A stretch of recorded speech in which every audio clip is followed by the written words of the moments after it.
Stay tuned afterwards to hear about our first ever Wildcard Episode voting election.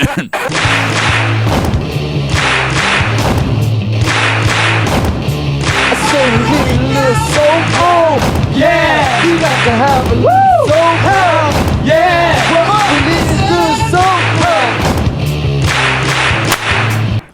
Hello and welcome to We Will Rank You, the podcast where we choose an album to discuss that is aesthetically pleasing. In other words, fly. Oh no, that was so fast. Okay. We talk about the album. We rank all the songs on that album from our least favorite to our favorite. It's great. I love it. I get excited every time, you guys. I am Dan, your host for the evening, and the guy who chose the album this time out. And guys, I'm drinking tonight a Velvet Crush. That's Kool-Aid and gin. Really? I really am. I've never done it before. I was going to ask if you have. Okay. And how is it? It's dangerously tasty because it's friggin' Kool-Aid, but you know, it's not going to win any cocktail awards. I went with grape. And we also have Adam. Adam, what are you drinking? I'm drinking water from the University City area, vintage 2025. Ooh. No, 2026. It's the first time I've done that. I just wrote it on my check wrong. Go ahead. And Jim, what are you drinking? I am drinking Waterloo sparkling water, guava berry. Absolutely delicious. All right. Nice. So I'm the only one with a cocktail tonight. I've turned a new leaf. It's 2026, Dan. I don't drink on the pod anymore. Dry January on the pod anymore. Damp January. Guys, when I'm choosing an album, I think what motivates me most is thinking of an album that I just don't know what you guys are thinking. I don't know how you're going to feel about it. And that's how I felt choosing Ruby Vroom, the debut album by Soul Coughing. Oh, it's debut album. It's debut album. I'd like to think I know what Adam thinks, but after the Oasis episode, I just don't know. Just because he talks about something, just because he has played it, he's a total wild card now. That was a brilliant move. So I don't know. Little bit about the album real quick, and then I want to get into your relationships with Soul Coughing and Ruby. Came out in 1994. 4-piece band. These guys were all regulars at the Knitting Factory in New York, a pretty legendary New York nightclub that was doing a lot of experimental music. The bassist, the drummer, and the keyboardist were all playing in bands at the Knitting Factory, kind of jumping around. And they actually, I learned this just this week doing research, which totally excited me. They often played there with John Zorn, who is exactly who this reminded me of. I think I discovered John Zorn literally only a few years ago. If you like the mix of zaniness and jazz, I highly recommend it. If you don't, I don't recommend it. John Zorn's Naked City Volume 1 live at Knitting Factory is unbelievable. Adam, I'll give you a clip to play right there.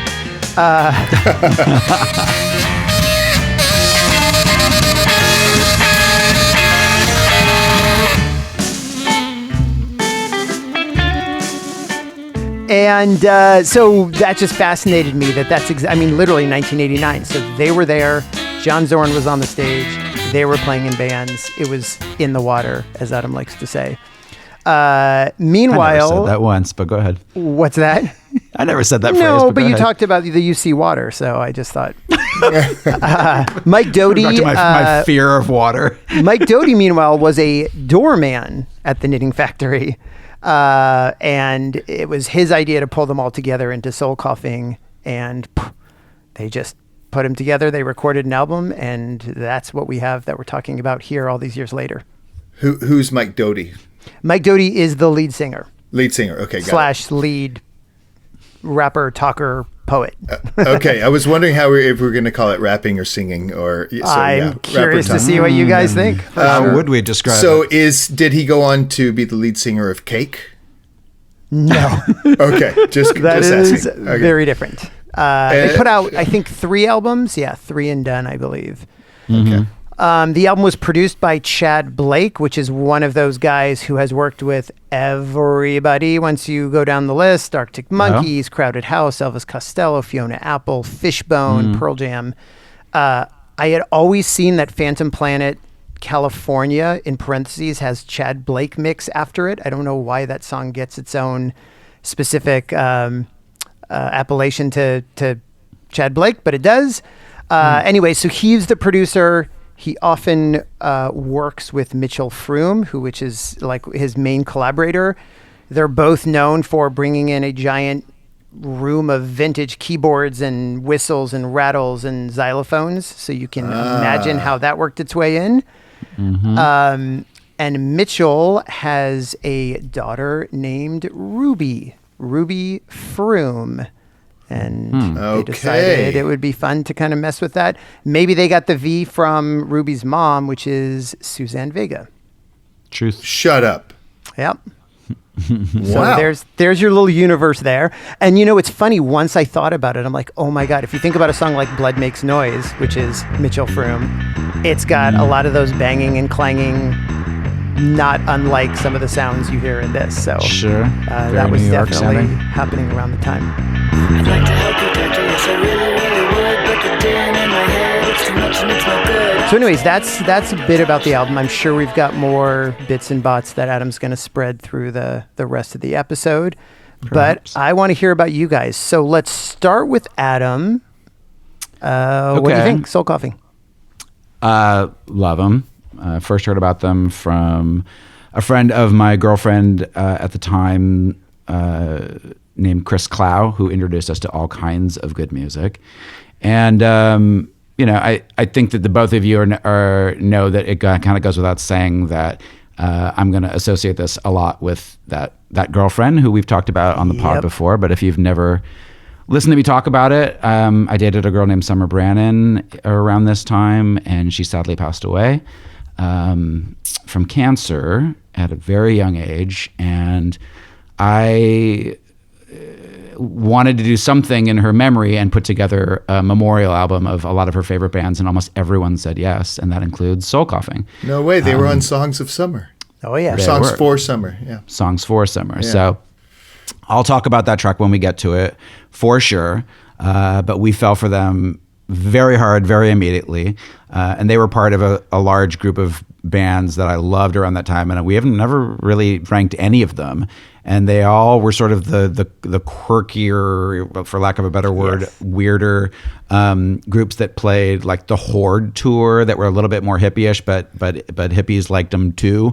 So you've got your Becks and your Cakes and your Ben Folds 5, G-Love, Squirrel Nut Zippers, on and on and on. And a lot of them also appeared on a TV show called Sessions at 54th that was happening around then. I was shocked that Soul Coughing wasn't on it because they seemed perfect for that show. We saw them a few times in LA with Cheapo Motto opening in 1995 was the first time. And then once I moved back to San Diego, we saw them at UCSD, not far from where we grew up.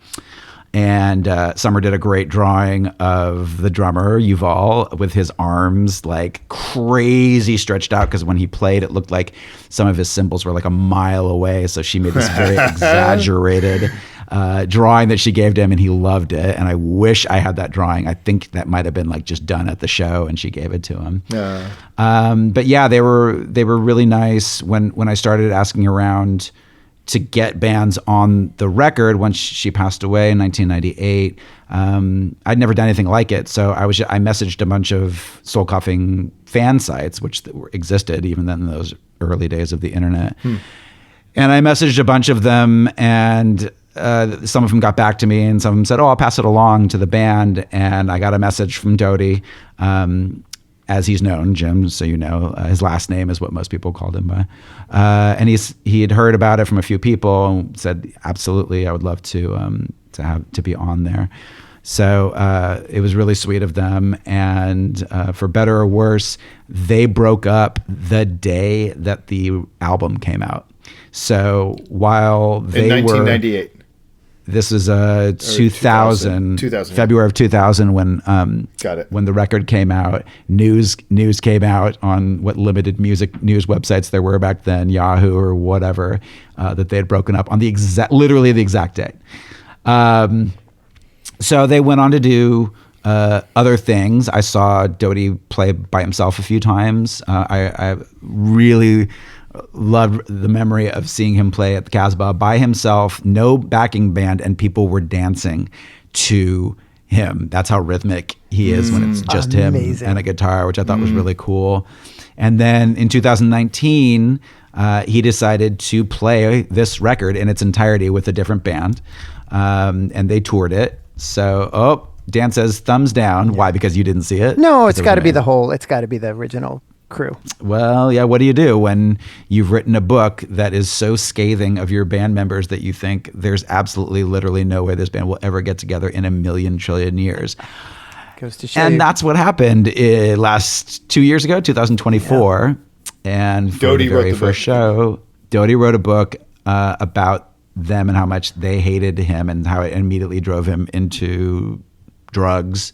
And it was such I'm just going to burn it all down. Like there's Right, literally no right. chance after this book. So I'm so curious how that eventually turned to some kind of forgiveness, because they've been touring for 2 years. Money. And they did their money maybe, but So jaded, Dan. Solves everything, Jim. What Solves about everything. love? but they did their very first show at the Belly Up Tavern here near San Diego in Solana Beach. And I went, and it was amazing. It was absolutely incredible. And they played tons of songs off this record. And I'm so glad that they're out there. They're doing it. I love it. So that's my soul coffin. Adam, Wow. did we see them in LA together? I don't think so, because I don't know. I don't think you were at that show. I can't remember if it was the Roxy or the Whiskey. I mean, I definitely saw 1995. them Ruby Vroom.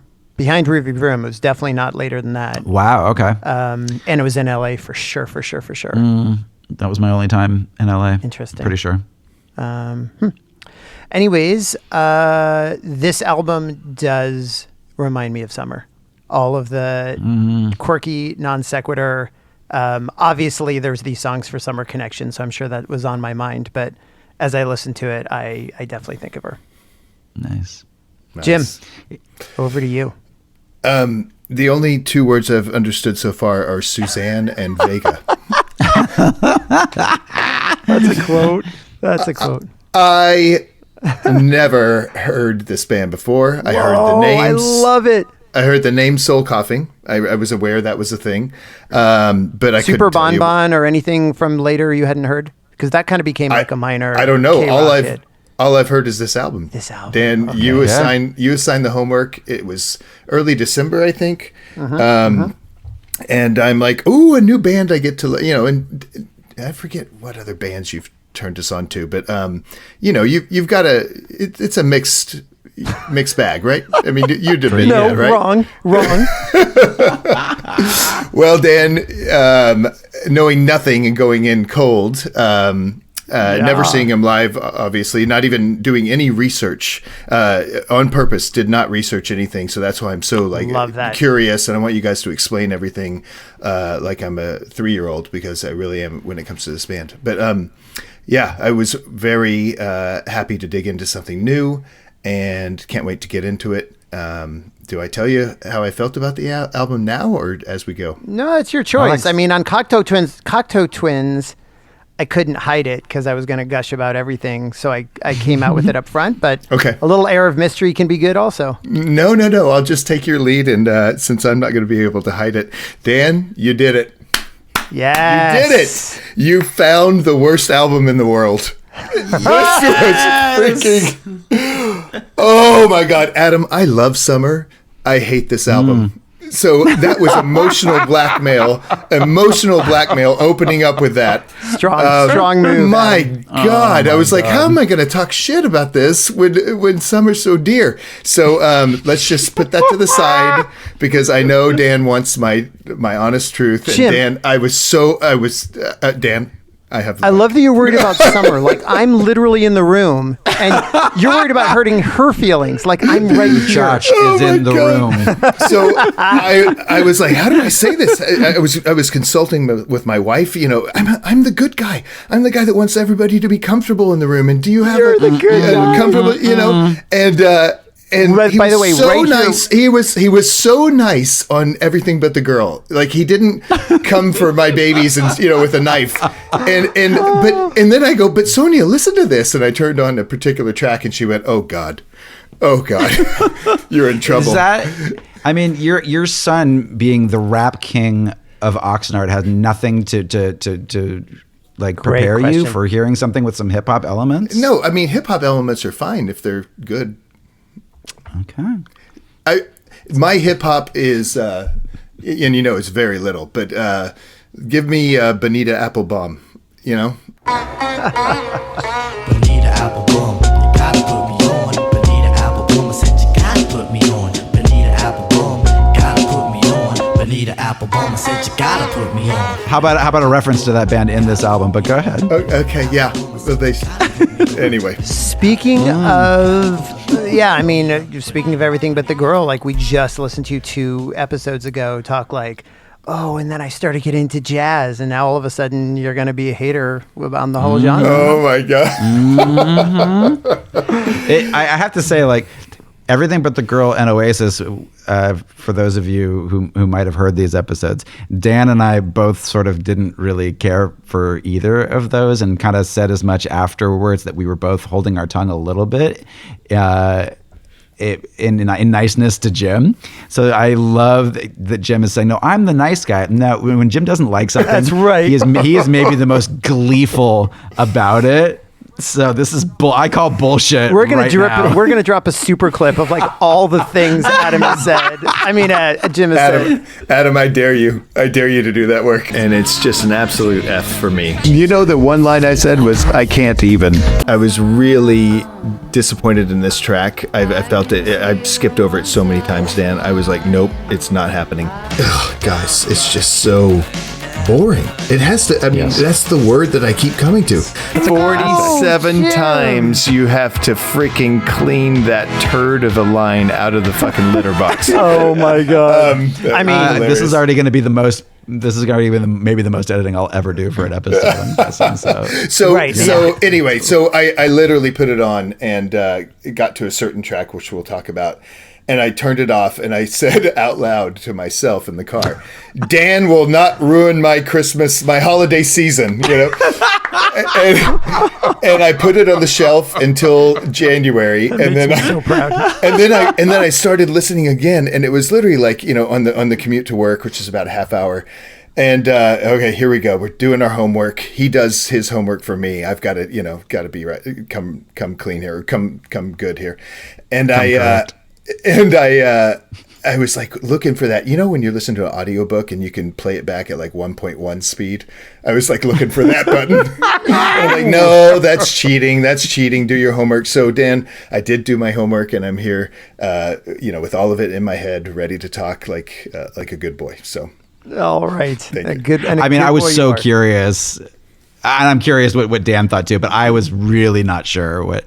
I was thinking that is a very real possibility. 100%. 100%. That Jim might feel this way. It's 14 songs. It's an hour, and it's a lot of information. And I'm not sure that was maybe the best way to go for them. It's easy for me to armchair quarterback later in the game, but I think this could have been a 10 song. Yeah. And I agree with that. Still been good. But I think the other thing about this that when I was trying to predict Jim's reaction is it's one of those albums that at the time was groundbreaking, but so much has sounded like it or influenced by it since. I do think it loses a little bit of its power. It's kind of like me trying to explain to my daughter Dylan. She's like, "Oh, I hear acoustic singers all the time on the radio." It's just like you have to kind of try to help them understand like what it was. I mean, I wasn't around at the time for Dylan either, but it was at least closer, and we were still like in the shadow of it and could understand. But I think there's something about this album where I was wondering if you didn't hear it at the time, I don't think it would grab you in exactly the same way. Cute turning of the millennium lyric in there, as the year 2000 approaches, so Totally. I was like, oh, that's Double so M quaint. 2000. Remember that? Yep. Yeah. The big happening. Well, before we let Jim give his 1/3 negativity for the rest of this. We'll put one positive spin on there because I did have a guest ranker who sent us something. Oh, good, because today. I'm not in any hurry to get to gym, so that's great. Okay, great. Nobody is, Dan. Nobody is. Nice. I asked my friend Jeff Miller to put in his 2 cents, and Jeff is a music writer of some renown. He's written for tons of people, Thrillist, Esquire, Variety, Billboard. I was introduced to him because a mutual friend of ours, Maya Croth, who is doing a lot in podcasting these days, she said, you guys need to meet. You guys would be good friends because he's got a band that I think you'll love, and sent me a link to his band's website, which I thought was a really, really creative sort of troll, and that someone would make up a band and have set lists on their website with this fake band that couldn't possibly be real, that did the hits of Coachella, basically. And their name was the most genius part because it was 4 of the most overused words in indie rock. Oh, God. Do you want to guess any before I say it? No. Overused words in indie rock. As far as band names goes, especially at the time. What year? Oh my gosh. They've been around for at least 10 or 15 years at this point. So I don't know. Yeah. Anyways, they're called the Black Crystal Wolf Kids. And Great. Yeah. Hipster. they are real, and they are super fun and play all over Southern California. And Jeff is a great frontman and a great guy, and does travel writing and TV shows and you name it. He was traveling to Mexico actually, and sent us a video from Mexico.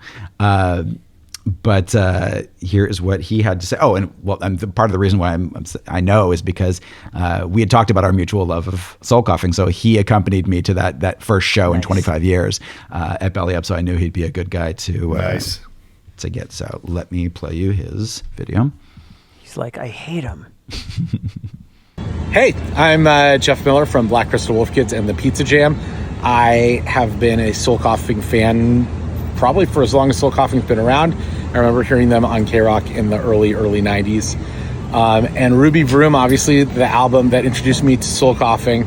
There are some songs on there that I don't listen to all the time. The one that I stands out as my least favorite is City of Motors, which I had to go back and listen to today to remember which song it was. And my number 1 song is probably, I was gonna maybe go for left field and say Sugar Free Jazz, but coming from LA, it's got to be Screenwriter's Blues, which I think is not just the best soul coughing song, but probably the best song ever written about Los Angeles, especially growing up in the Valley. I'm going to Reseda to make love to a model whose real name I don't know. We're all going to Reseda someday to die. The Radio Man laughs because the Radio Man fucks the model too. I mean, come on. It's incredible. It's full of the best, most quotable lines about Los Angeles that have ever been written. All right. Wow. All right. Well done. And extra cred because he's wearing a Taylor Swift shirt.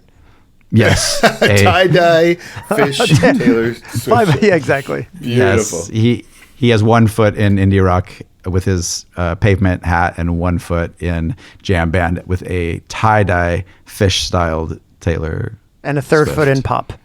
shirt. Yeah, that's why he's our guy. Great. Awesome, All right. man. Great guest.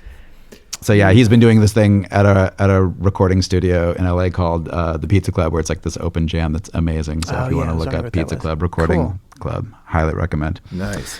All right. For the listeners, here's how we do this. We each submit rankings ahead of time. We rank every song on the album from our favorite to our least favorite.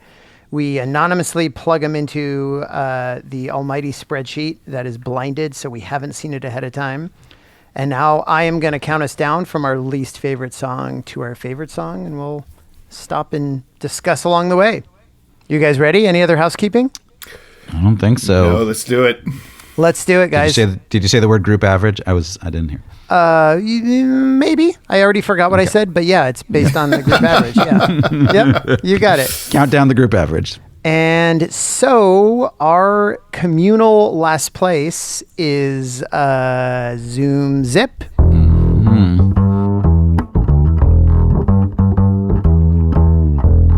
A zoom zip and I wake up. A zoom zip. A zoom zip and I wake up. Zoom zip. Adam, you had it dead last. Tell us why. I did. I didn't really have a lot to say about it. That's part of why. I just wrote down symbol for null and void. Little things like that he throws in are strange and fun. I did message Dan last night to ask him how much he was getting into sampling. And he said, not too much. And I said, that's cool, because I've been listening to this record for, 30 years, and have always sort of wondered what's on behind these songs. And I can't believe I've never dug in to look. Same. So I did. And I thought for sure maybe there would be a good YouTube video. There's been some incredible mega mixes done. I meant to look it up, and it's Solid Steel. Oh my God, I'm blanking on it. I'm gonna literally pause and say this later. It's DJ Money Shot, all one word, Solid Steel radio show on Mix and SoundCloud. Google it.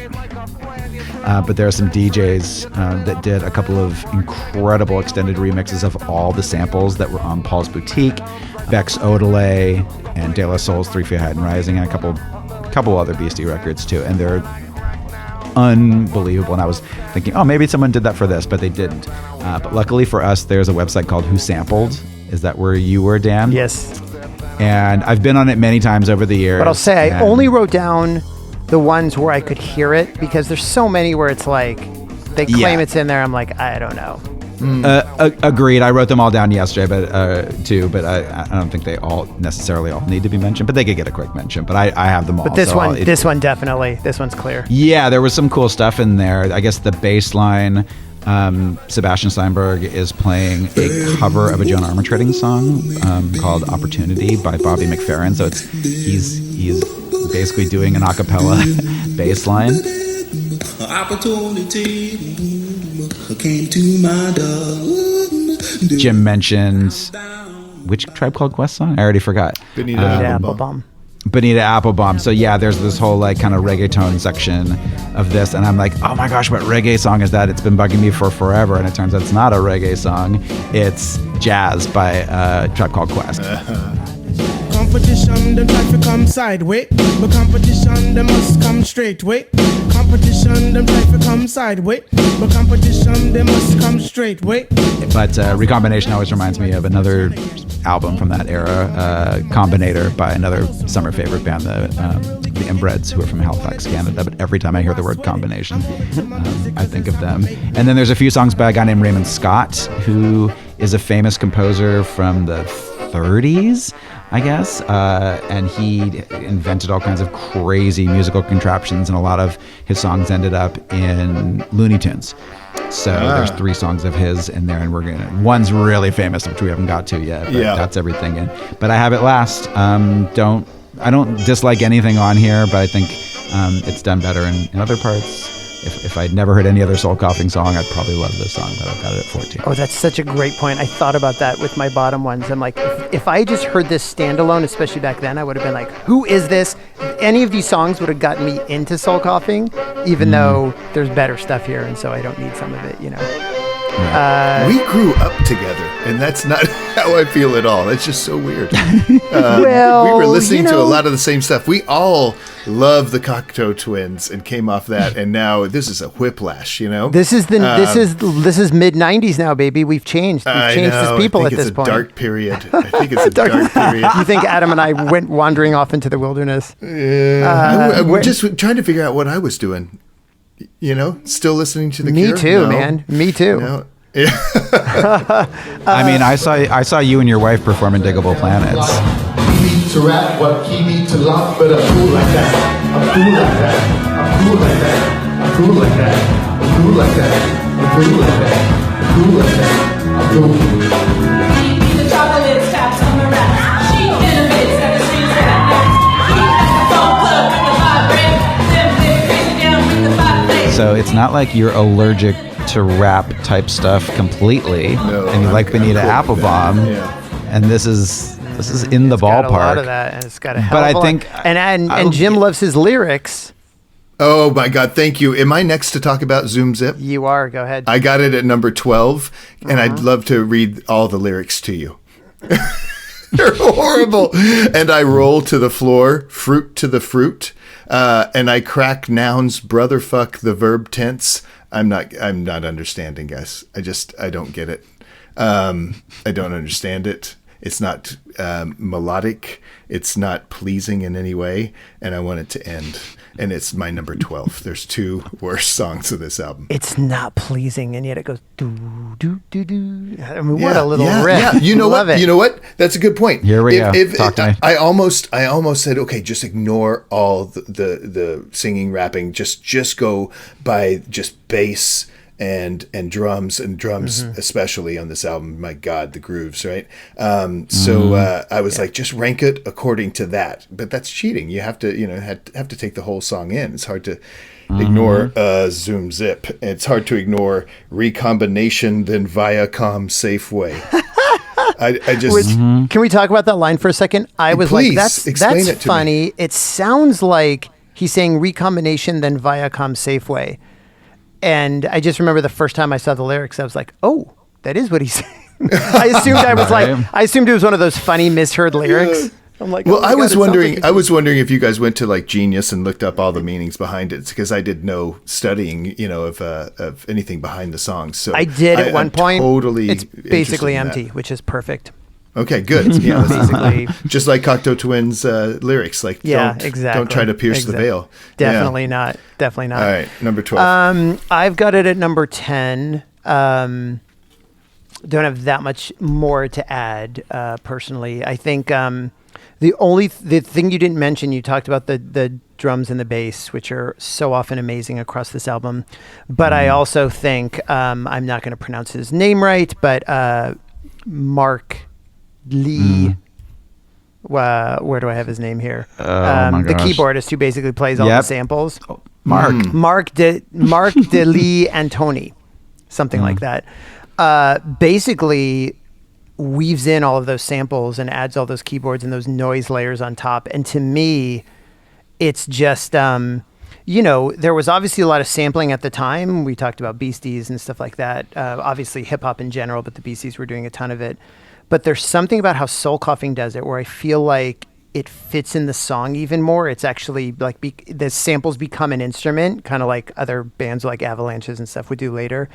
That to me, that's the part I just love. And like this one, for example, has these slow woozy horns. It's almost like I wrote down a traffic jam of horns. It's like, wah, wah, wah, wah, wah, wah, wah, and I love those layers on top. To me, that's where like every time you listen, you can pick out something that you hadn't picked out before. And that was to me part of the beauty of rediscovering this album. I also wrote down a best line to every song because this is one of the most quotable albums ever. It reminds me of a favorite movie where you it's so quotable, and we'll talk more about that later. Leave the gun, take the cannoli. Yeah, exactly. But Adam already nailed this one. It's to the core of a spheroid embedded in my skull, the round, the zero, the symbol of null and void. So great. Okay. All right, that is our communal last place at number 14. Let's go on to number 13, which is actually a tie between 2 for number 12 here. Ooh. Okay. So the first of the 2 for number 12 is Janine. Whoa. Wow. Janine, I drink you up. Janine, I drink you up. Which I have at number 13. Whoa. Wow. Okay. We're not going to talk about every song since we've got 14 songs. We're trying something a little bit new. We're going to stop and talk about anything that's one of our last places or one of our first places in our communal first. So, Janine, Top just five, so you right? know. Top 5. Yeah. Yes, top 5. communal Top 5. Yeah. Okay. Correct. Got it. Janine, I had at number 13. Jim had at number 9. Adam had at number 8. And I'm okay the with that. other one, okay, good, thank you. Still dig it. The other one tied at number 12 is Supra Genius. Something I can't comprehend. Something so complex and couched which Jim is surprised by. Jim, it's my number 14. So just to make sure we can disagree even more. Wow. I still think there's some interesting stuff. I of course love his scopey dope dooley dope diddle, you know, the stuff at the end, and his rat-out and all that stuff at the end. No, that's the bad part, Jim. Go ahead. That's it. The rest of it to me just moves slow. It's just not my favorite. So I can't wait to hear you heap praise on it. The best line in this song is, "In the dark, your brain glows." Yeah. And is that related? Is this song related to the cover art, the photo, and it's somebody in space looking down. Anyway, I don't know. I don't know. I like that cover though. Yeah. Yeah. You did study. Look at you. Adam, you're next. You have it where? I have it at number 13. And I mean, it's got a cool little riff in the dark. Like when it has that line, there's a really cool weird descending line, and I love Brought Up. So I have it at number 13. Guys, Take it away, Jim. I have it at number 3. I keep trying to convince you guys that this band is good. I mean, if you only just listen. We're listening now. Tell us. The scatting over the end of the song, no good. But before that, it's kind of like Soundgarden, and it's like Soundgarden. I did not expect that to come up tonight. Way away. It's very good. I like that one. It was number 3 for me. Wow. Well, there you go. That fits even better. I love it. All right. Let's keep going. We're at, we have another tie, guys. A 2-way tie for number 10. Oh, okay. And the first of those two was Jeff's least favorite, City of Motors. 3 times dark, first in the mind. Second on Java Street, the dead car there. The hood blown out with a BB gun. I had that at number 12. Adam had it at 11. Jim had it at number 6. The other one tied is Moon Sammy. Moon Sammy walks across the floor, below the floor there is a wall. Which Adam had at number 12. I had it number 9. Jim had it number 8. So we're getting a little more consistent now. I knew we wouldn't talk about that one. I knew that was going to be mid. Yeah. Oh, can we just talk about how the first 5 seconds are literally exactly the same as Is Chicago Is Not Chicago? That guitar riff. Dun, dun, dun, dun, dun. I was like, wait, what are we doing here? We're up to number 9, guys. Mm-hmm. Number 9 on the countdown is Casiotone Nation. The 5% nation of corduroy. The 5% nation of Marlboro. The 5% nation of pay-per-view. The 5% nation of nipple clamps. We are talking about this one, folks. Really? And Jim, you weren't happy with this one. It's too crazy for you. Talk to us. Don't put words in my mouth. So this is track 3 on the album, as everybody knows. And after Is Chicago is Not Chicago, where he does a lot of listing of things, of city names, right? As this one starts, track number 3, I'm like, oh God, we're listing things again. The 5% nation of blank, you know? And I just pictured them in doing a college tour. I don't know if they've done a college tour, but I pictured them going, the People's Republic of UC Irvine! And everybody goes crazy. Like they're the alarm. I was just going to say it. Mighty Mouse, Here I Come to Save the Day sample. Yes. The 5, 10, 15. Few recognizable ones. Yeah. The 5, 10, 15, 20 Schoolhouse Rock. Thank you. Yep. Ready? Go. 5, 10, 15, 20, 25, 30, 35, 40, 45, 50, 55, 60, 65, 70, 75, 80, 85, 90, 95, 100, ready, not. I got through it. There was no surprises there. There wasn't a twist at the end. It just said 100, and then we went on. it was really, really, really bad. What Beatles song has an ending like this, Adam? Is it Piggies, where it's like on a slow? I'd have to hear it again. I'm not sure. I didn't have time to go research, but I'm thinking Piggies. And I might be wrong. I mean, that does have that orchestral thing. Kind of weird. Yeah. Anyway, number 13. There's only one song worse on the album. Adam, do you agree? No, I've got it up at number 9. I wasn't sure about this one because I'm like, do I like it? Do I not like it? In the end, I think I put it higher because there are some cool references that ended up kind of in our vernacular. I know Summer and I used to talk about the 5% Nation of this or that whenever we could. Yeah, my favorite part, and it was fun reading all the samples in this because there's a ton of TV themes, but he's made them completely unrecognizable in almost every one. But the list is so fun, I'm going to read it anyway. The Avengers, Bewitched, Gomer Pyle, Merry Melodies, Mighty Mouse, Mr. Rogers' Neighborhood, My Favorite Martian, Outer Limits, Partridge Family, Rocky and His Friends, Spider-Man, Voyage to the Bottom of the Sea. You're saying those are all in this song? They're all in there in little clips, but the best one, and it's played, well, I guess the most recognizable is Mighty Mouse, like that one, right?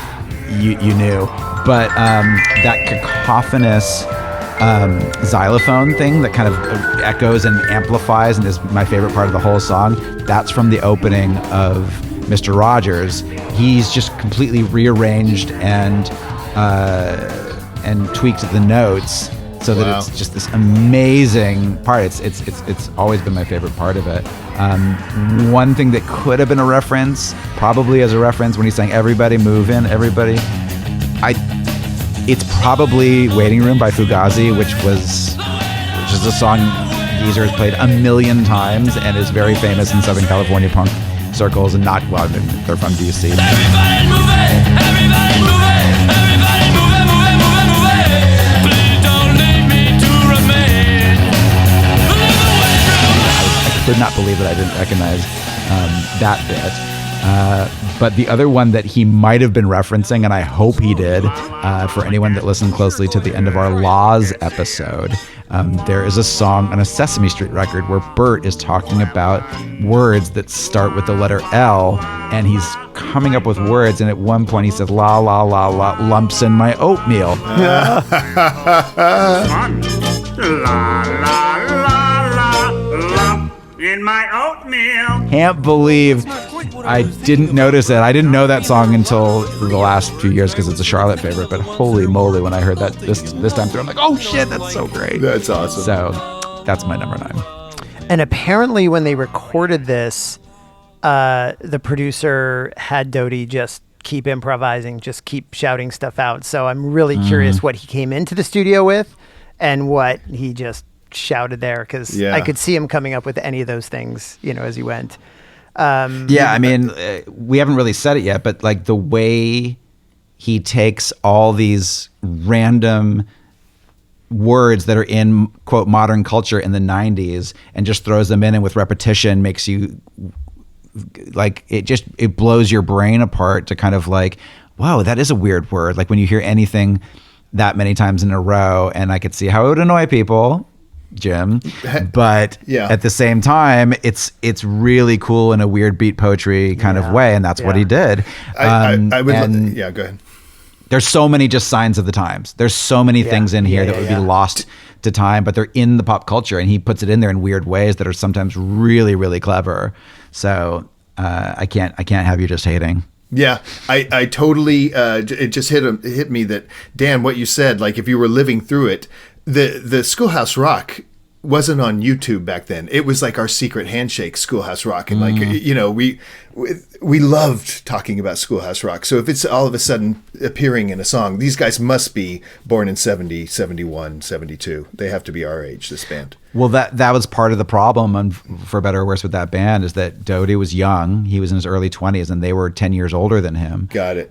They were like serious jazz dudes, and he came in going like skibbity bop bop doop boop, and they were like, "Come on, and making kids, like, Schoolhouse Rock references. Be cool, be cool," and like, to try and do this kind of music with three guys that are kind of scowling at you and making fun of you at every turn must have been the weirdest thing ever. So basically, it was three. It was three gyms behind the guy just going like David Lee Roth or something. Well, point of order. So anyway, you get my point that now it's everybody's jaded on everything because YouTube exists. But I get that. I get the rareness of that and how special it must have been.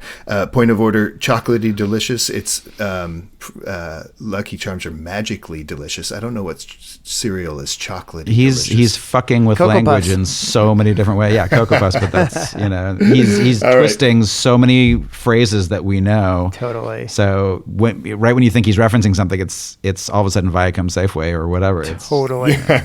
There's lots of great shit in here. I mean, I talked about it being quotable, and shout out to Chloe, who I just reunited with recently. Over the college phone. friend. And we lived together after college, and we both loved soul coughing. And just on any given day, it reminded me of you talking about summer. Like, you could be walking down the hall and you would just, see the other person and you'd hear, the People's Republic of Lake Edna. Right. It's just, Right. these are lines that you throw out like you throw out from your favorite movie. And That's great. we definitely would go around going, he's a man. And so, Jim imagines. Oh, yeah. Was that from this? Yes. Okay, well, let's say two things. Dan, who has a Zoom background that's different every time, has chosen the title screen from this early 80s weird sci-fi movie called Yor, Y-O-R, and I'm pretty sure that's what he's referencing. He is. The Hunter from the Future is the full name of the movie. You're the hunter from the future. It's the crazy, horrible B movie. When Sam and I first moved to the Bay Area in 1994, when this album came out, we moved into an incredible upstairs apartment in El Cerrito, California, near Berkeley. And it had 3 huge bedrooms, a huge kitchen, and for whatever reason that will forever be unexplained, covering 2 or 3 of the windows were these huge collectible towels from a movie called Yor, Hunter from the Future, that were What are at the that chances? point at least 10 or 15 years old, probably. I don't know, but they were so strange. I would have never remembered that movie. But there they were waiting for us when we moved into that place. I'll forever think of that. That's fantastic. So Jim, imagine seeing these guys in the early 90s in LA, small smoky room. It's smoky back then because people are still smoking. Oh my God, that's right. Everybody there is just hipster because these guys, it's interesting. Jeff said he heard them on K-Rock. I didn't hear anything from this album. Once the next album came out, I'd hear a song. So you kind of felt like you were, in the know in this room. Right. And just imagine everybody just singing this stuff. It's just, yeah. He takes these non sequiturs, and of course Beck was coming out at roughly the same time, but like everybody is chanting this stuff. And to me, there's like just a layer of it that kind of makes sense. I think he's describing our country in a lot of ways between the 5% nation of Marlboro and the 5% nation of pay-per-view and the 5% nation of nipple clamps. That's a pretty good summary of our country so far. So I mean, I don't think it's like pure drivel. I think he is in a very, what's the word I'm looking for? Like a very avant-garde kind of way. He is building towards something, but it's very imagery focused, and he's having a laugh at the same time. There's no question. The best line from this song is "The People's Republic of Lemony Fresh," which is just phenomenal. I liked SASC. SASC is very good. Talk about dated. Oh my God, I'm like nobody would understand that anymore. Self-addressed stamped envelope for all of our younger listeners. Thank Back you. when mail was a thing. Incidentally, when they did that show where they hadn't played in 25 years, this was the first song they played off the album. But they waited till the 5th song till they played something from their kind of like best, most listened to album. But then they proceeded to play 10 out of 14 songs from it. But for 4 songs, I'm like, okay, cool. But you trying not to be those guys? From the good Interesting. One? Yeah, wow, it was cool. Beautiful. One other sample you didn't mention, the bass line is Mysterioso by Thelonious Monk. Yeah. Which is cool. Which he has like 80 cool. versions of it, but obviously this one, the bass mimics that.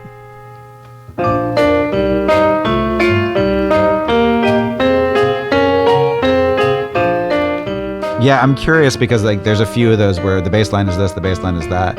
It sounds like it. It's possible that Sebastian has never heard that, but he was a jazz guy, so that one seems likely. Yeah, and that's a biggie. Like, I mean, that's not like a deep cut. That's. I mean, a Bobby McFerrin Joan Armour Trading cover, like maybe it seems like he could have come up with all kinds of cool bass lines, and he's an amazing bass player. Definitely nothing you saw back then. You didn't see a stand-up bass player with anything but jazz bands. Mm-hmm. Nice. Totally, and that made them super fun to see live. So, by the way. Dan, where did you have this? Oh, thank you for that. I had it at number 4. Okay. 4. Nice. That's my rank. That's my. Okay. 4, 8, 12, 16. Well, wow, good. You can do your like 4 that? times tables, guys. Because Schoolhouse Rock taught me how to multiply. At number 8, oh boy, here we go. Oh my God. At number 8 is Bus to Beelzebub. Ooh. Get onto the bus that's gonna take you back to Beelzebub. Get onto the bus that's gonna make you stop going rub-a-dub. Which I don't think I would have known how to pronounce until I heard it. I would have gone with Jim's Beezle. last. Is that why Jim, you're like, here we go? Tell us where you have it. I have it in last place, guys. Oh, this is by far the hardest listen on the album. Is this the song you got to where you were like, "What have you done to me"? Wow. I turned it off. I turned it off immediately. Well, not immediately, but I was like, he says Beelzebub, and he rhymes it with rub-a-dub, and I was like, oh God, Obviously. oh no, he did not just do that. And then As he you repeated it. He repeated it there. And anyway, I turned it off. Dan won't ruin my holiday season. New year, new me. I start on track 5, and I get halfway through the ride. I told you guys that. And on the ride home, I hadn't finished the album, and I literally had a moment where I was like, okay, Jim, you can do this. And I pressed play and finished the album on the ride home. So are you saying Lana Del Rey is now your second least favorite album for me? Yes. Yes, it moved up. It moved up a notch. Oh, I'm so proud. Anyway, I speaking of themes though, I was like, okay, on the bus, like doing drugs again, getting high again, getting on the bus, right? Grinding your teeth. It's a grind. Wow. Yellow number 5. I looked it up. Hyperactivity studies suggest it may contribute to hyperactivity, inattention, and irritability in some children. The Looney Tunes music building up is like bugs building a trap, or they're building a building or whatever. Right. You like or you don't like that? No, I love Bugs Bunny. I love Looney Tunes. I don't. This album like oozes Looney Tunes. It's such a Looney Tune. Yeah. So Voulez-vous is the first album, the only ABBA album I ever had. My parents had it, and I used to listen to it. And I just kept going. I just finished Adam's the great the Choral Men pod, where they ranked Beatles for Sale, and on that pod they were saying, God, all these songs are just like 2.5 minutes long, and I'm like, why are these songs 4 minutes long? Jesus, jazz, Jim, jazz, jazz hands. Anyway, number 14 for me, and over to who? Yeah, over to you, me. I would think. Yeah. I've got it at number 5. First comment I wrote here, and I was already anticipating Jim calling it a grind. It's a grind. Was it can be dumb and still be great. I mean, this song is pretty fucking dumb. I will totally admit to that, but that's part of the genius of this band is I think they first of all, I mean, the other reason I think I knew maybe deep down that we were in a little bit of trouble is you don't love groove like Adam and I love groove. And what I mean by that is if it can just get into something that's like, I mean, this started with Police, man, right off the bat early on. You're like, no, and I'm like, I'm cool with 10 minutes of this, you know? If I think about the band that you guys were into that I wasn't in the 80s, Oingo Boingo. Talking Heads. Fair. I mean, there's a lot of places where I think it is just about either that's like enough for you or it's not enough for you, you know? And to me, that's part of it here. And then the insanity on top, I'm not going to defend the lyrics necessarily, except that they make me laugh. And again, they're so fun to yell out. You just go, voulez-vous the bus? You know? Yeah. Right. It's just crazy. And that's meant to, and obviously Yellow number 5. The best line on this song is, I absorb trust like a love rhombus instead of a love triangle. I love that. It's got a xylophone solo. It's maybe only the second song we've talked about with a great xylophone solo after the Femmes. After Gone, Daddy Femmes, Gone. nice. Yep, Yeah. exactly. Go ahead. I was just going to say this, to your point, they don't try to sound smart, right? They're okay. It's goofy, but it's not trying not to be goofy. I mean, both. Credit to that. It's both. Credit to that, you know? I think at times he's always aiming to be certainly not like straightforward. He's always looking to be oblique with stuff, and sometimes he goes into clear, sheer. He's being weird. He's going for that reaction. Other times, I think he is painting really interesting stories and laying down kind of some poetry, to be honest. But here, maybe smart's not the right zany. word. Maybe earnest is the it's definitely trying not to be that. earnest. Yeah, Definitely not that. At times. Yeah, fair. This song. Fair. This song. No, not this. Okay, that's what Not I'm this talking one. about. Yeah, I gotcha. Right. The sample. Should I talk about the sample, Adam? Sure, the main one. it's maybe the best one on here. I Yeah. don't know, it's So good. I think originally, so it's in two places, but I think the original is the song "Powerhouse" by Raymond Scott. That's that. Right. Dun, dun, dun, dun, dun, dun, dun, dun, Yeah. Which is really actually cool because I started listening to it, and at first I'm like, I don't hear it, and then halfway through the song kind of stops for a minute, and it builds into the second part with this, and just like hits this. Right. But it also is used as Bulldog's entrance on Looney Tunes. Yay! And they have Which is I'm pretty sure that's the name of the cartoon. Oh. The name of the song was Powerhouse. So some Okay. Looney Tunes used Raymond Scott pieces. I'm But pretty the sure that's Looney what it Tunes is. version I listened to was definitely a little more zanied up than the one I heard of Oh. The Raymond Scott was That's a more very possible. straightforward, like, jazz version. And then you hear the Looney Tunes version, you're like, oh, that's Looney Tunes. So it's the same thing. okay. But so the soul coughing one is kind of this interesting, almost mix between the two, I think. Yeah, they really liked him a lot. They also Yes. they had a song on the next record, Disseminated, that used one of his called The Penguin. That's maybe even cooler, jazzier. But So I had it at number 5. Adam, what about you? I also have it at Yellow number 5, and I think that's correct. If two of us agree and Jim doesn't. There you go. Obviously. That's the theme of tonight. The ridiculousness of a whole crowd yelling, "Get onto the bus!" or "Voulez-vous the bus?" Like Charlotte and I went and saw this YouTuber, which we thought was so funny and weird. Now we've seen him twice, called the Kiffness, and he basically takes cat videos and makes them into really catchy songs. And to be standing in a room full of people all meowing songs because we all know the words is so weird and odd.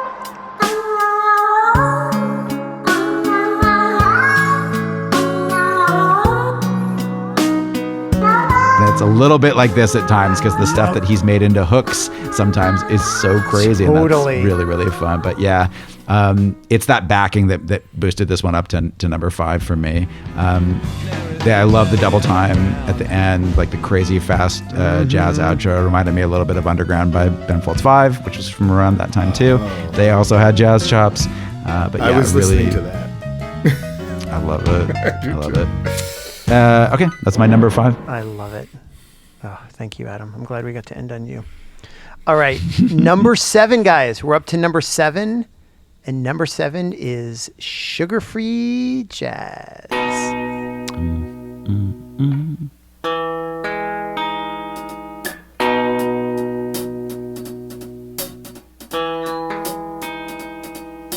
Normalize the signal and you're banging on Freon.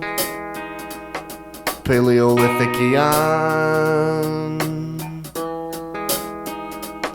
Put the fake goatee on.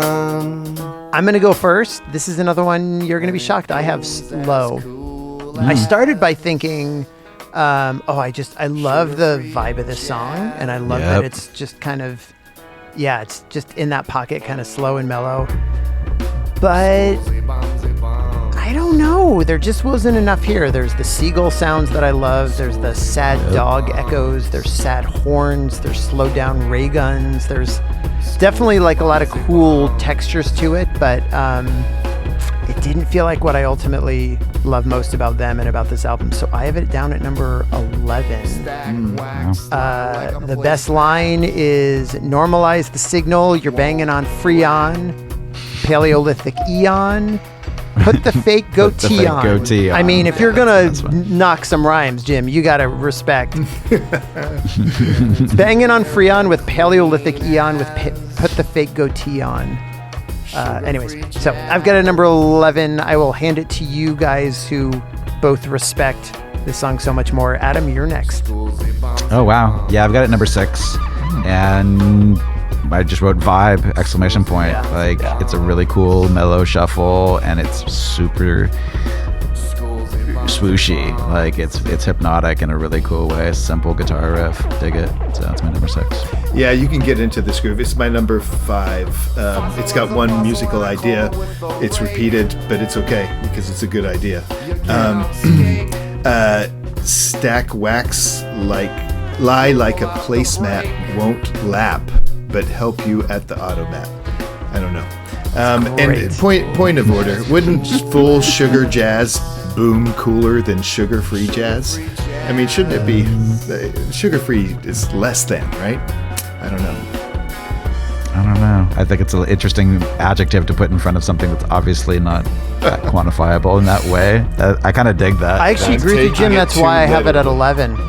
Yeah, what does he mean? That's why I ranked yellow number 5 higher than sugar-free. I'll stop trying to make sense of it.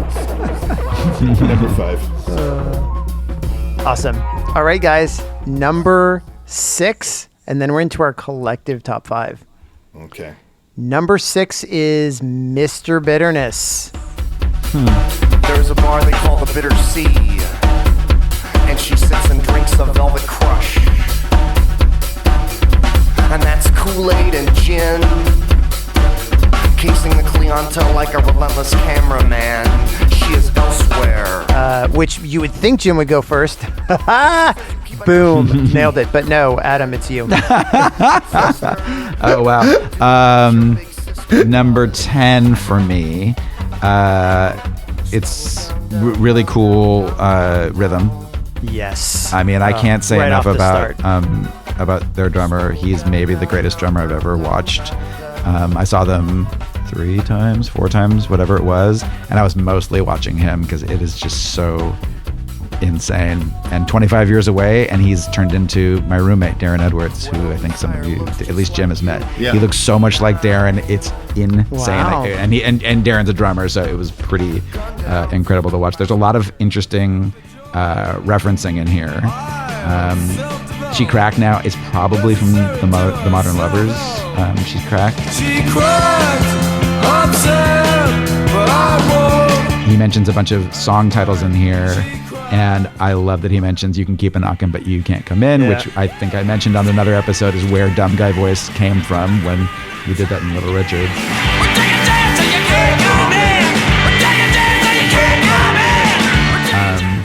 And I know it's not in my top 5, but it's a sample that they used twice and I thought was really kind of interesting. A very, very new cover of Smells Like Teen Spirit by Tori Amos. He took just the I Feel Stupid part and put it into not 1 but 2 songs, and it's really a cool sign of the time. I feel stupid and contagious.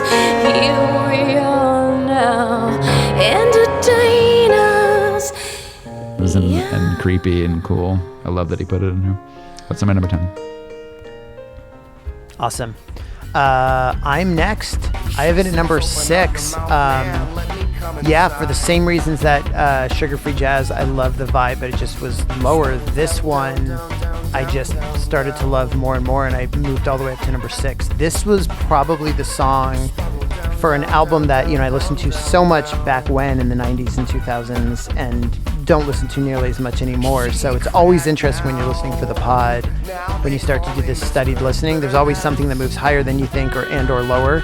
This one moved way higher than I thought. I didn't realize Mr. Bitterness was in my top 6, but I can't get over the drum beat, and again, those sounds that they layer. This one has what I call xylophone of human voices. It's got a carousel running backwards. I don't know that it really does, but that's what it sounds like. And this just felt like this experimental thing where they were each just kind of layering and kind of doing whatever they were doing, and he was just kind of, spitting over the top of it. Best line is, "Desire looks just like you with an Uzi 9." Great definition of desire. Jim, tell us why it's great and therefore Soul Coughing is great. It's number 4 for me. It is a dance club hit.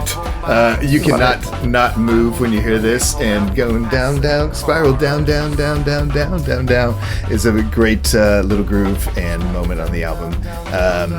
I'm sure I'm trying to read into lyrics that I shouldn't, but is this a sex worker that doesn't love him and leaves him and eventually finds fame? I will hear your name called out from a boombox. I will hear your name called out from passing cars. I'm just, as the second to last track, and then you go straight into Janine. I'm like, oh, is Janine the girl? Anyway. I'll stop looking at the lyrics, but anyway, number 4, dude. These guys are, and I should mention, I talked in the beginning about Drinking My Velvet Crush. This is the song that's from. That's right. Yes. Also a great band and a singer that was nice enough to be a guest ranker for us. That's Paul. right. Thank you. That's right. Good call. All right, guys, we're into the top 5. This is getting serious. Number 5 is Down to This. You get the ankles and I'll get the wrists. You get the ankles and I'll get the wrists. You get the ankles and I'll get the wrists. You'll come down to this. I will go first. I've got it at number 7. This probably surprised on the other way, where I thought this was going to be higher. But once I ranked it, it came lower. You definitely don't forget You Get the Ankles and I'll Get the Wrists. And you definitely don't forget this one oozes samples as well, which is great. Yep. Adam, I assume you're going to cover the samples. I'm happy to let you do it. Sure. But this was probably the number 1 song where I thought to myself, how did I never look up these samples? Because this one is very clear. Sometimes they hide the samples so cleverly, but this one, it's very obvious.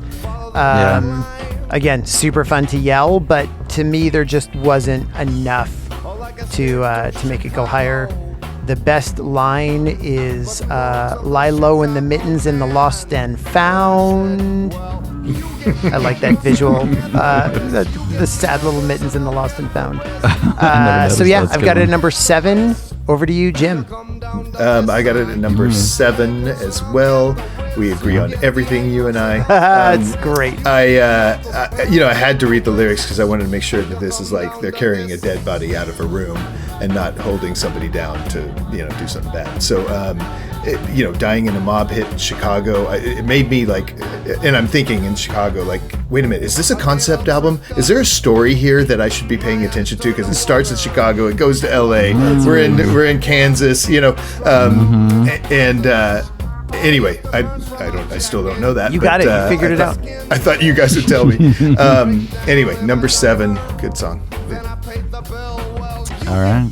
I got it up at number 3, and I kept pushing it up slowly, and that's where it ended up.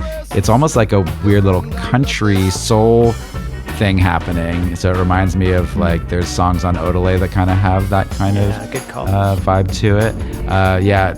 It's talking about carrying people in any way. And I've never really noticed the dead body part, which is so obvious, but picking up kids when you're joking around with them, or just even joking, threatening to carry somebody. I've that lyric has been in my head maybe more than any other on this whole record.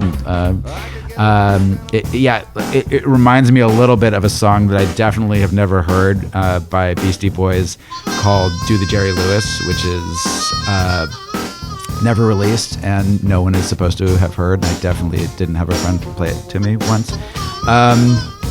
But it's got that kind of like country thing that was done during Paul's Boutique, and it has all these famous samples, and there was an article in Rolling Stone about it being discovered, and I definitely have not heard it. It's amazing.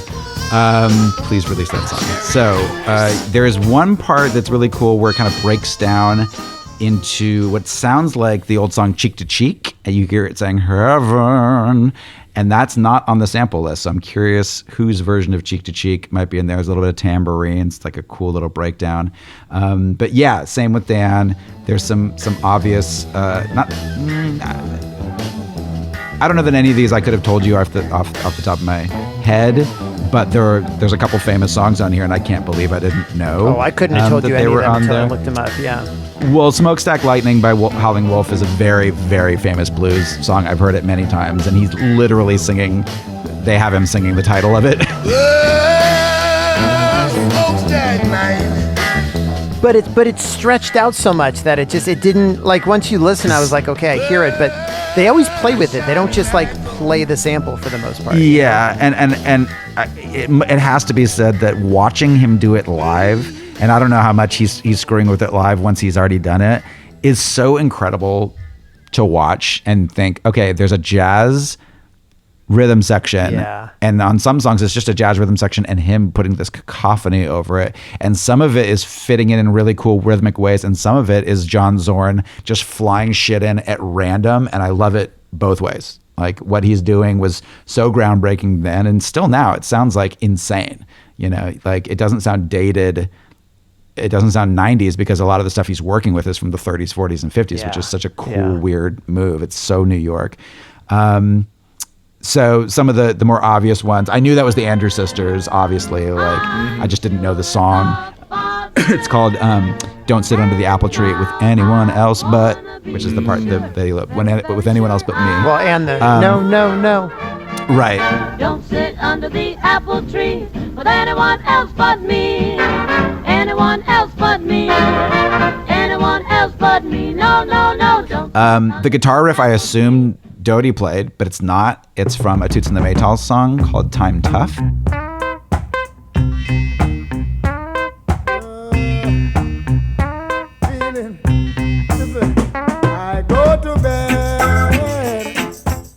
So satisfying to put that on and hear it like right off the beginning. Yeah, and then it absolutely. Goes into reggae. That was so cool.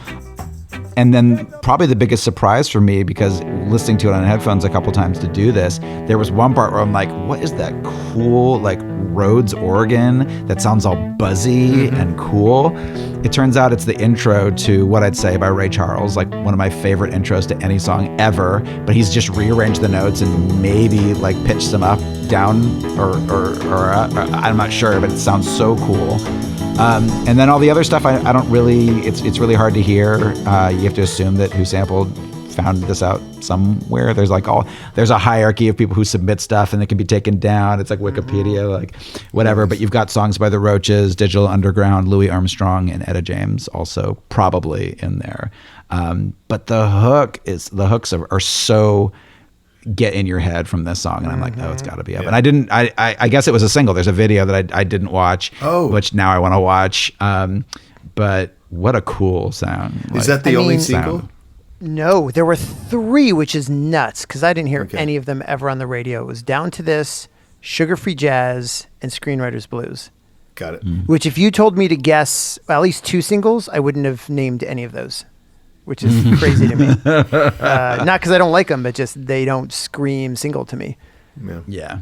I mean, the other thing I think that really is so interesting about the samples on this album is I'm used to samples where they play it and you're like, yep, that's the sample, and you go listen to it. But to your point, Adam, so many of these they manipulated, or they replayed them, or they did something with it that just made it unique. And like you just named a 50s, female group song, a reggae song, and an old blues song, and then you mentioned a bunch of jazz stuff on top of it, and they fit all of that into the same song. Like, it doesn't make sense. And I know like Beasties did that, but it felt like the Beasties did it in the more classic way of like the DJ kind of fits in a little bit and then they keep rapping or they rap over a piece of it. But there's something about how Soul Coughing did it that it felt like it was more stitched into the song and manipulated that just, I think was really, really unique for the time.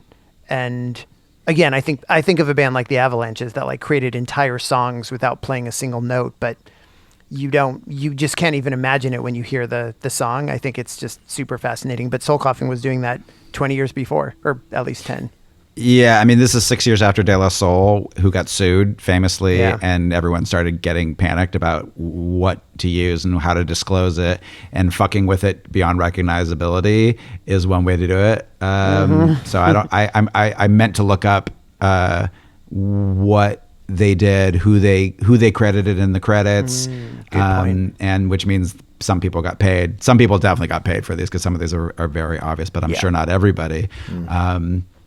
But Tori Amos did not see a royalty check, I'm guessing. I wonder. I mean, like maybe. it's pretty unrecognizable. Totally. But now that I hear it, I'm like, oh yeah, that's probably her. But it's pretty. I feel. Yeah. Anyway. All right, guys. Number 4 is Blueeyed Devil. Oh wow.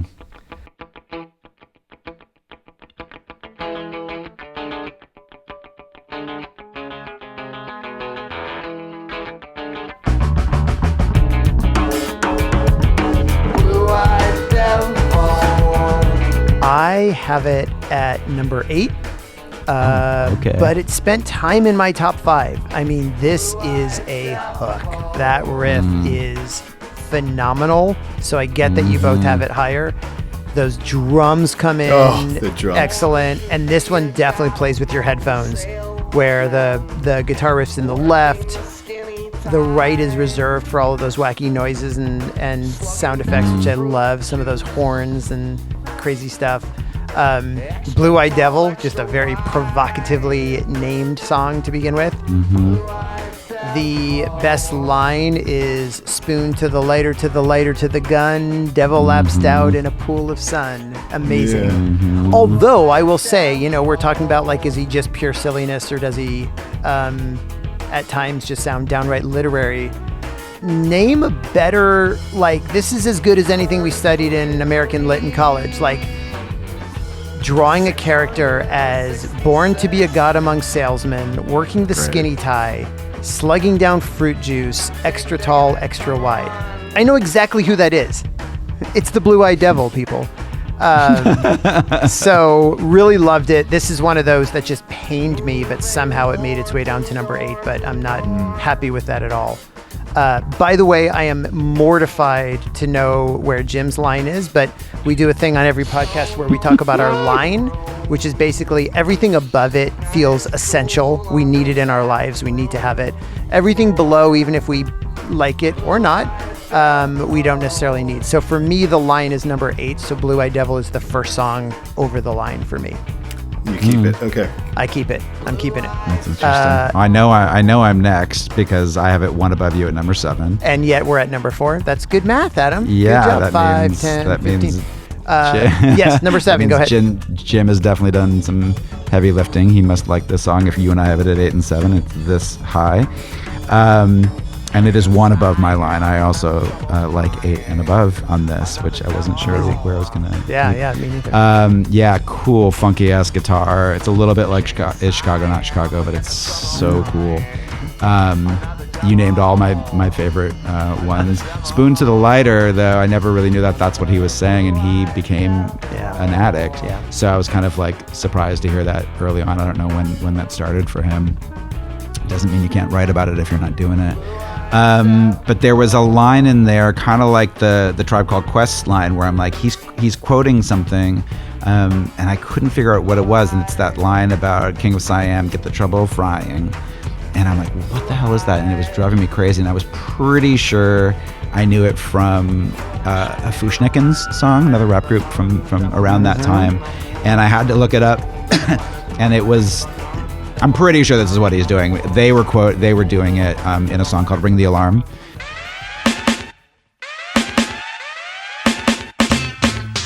Ring the alarm,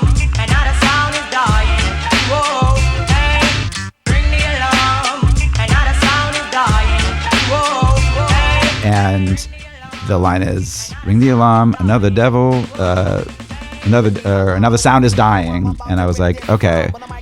And it turns out that is actually sampled from a reggae song from 1985. A guy named Tenor Saw, a reggae guy who died tragically in 1988.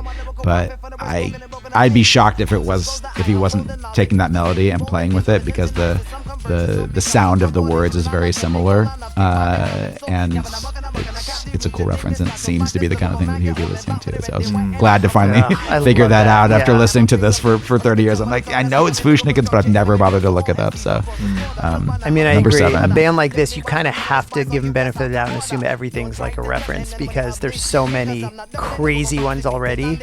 Yeah, I mean, he's we talked about some other band on another podcast where like, oh, I of course I love it because he's throwing in lots of pop culture references, and for a while I loved that, and I did that in my own songs, and at some point it felt a little strange with sing-songy songs, but in songs like this or rap songs, throwing in lots of references when it's so full of words for an hour, it's not as like gimmicky for somehow to just be throwing in like all this stuff. So I love what he does with it is fairly unique. There's been a million rap acts and they've all done it in their own way, but I don't listen to a lot of rap, I'll be honest. Like so maybe that's part of the reason why I thought this was so cool and not as annoying as some people found it, I guess.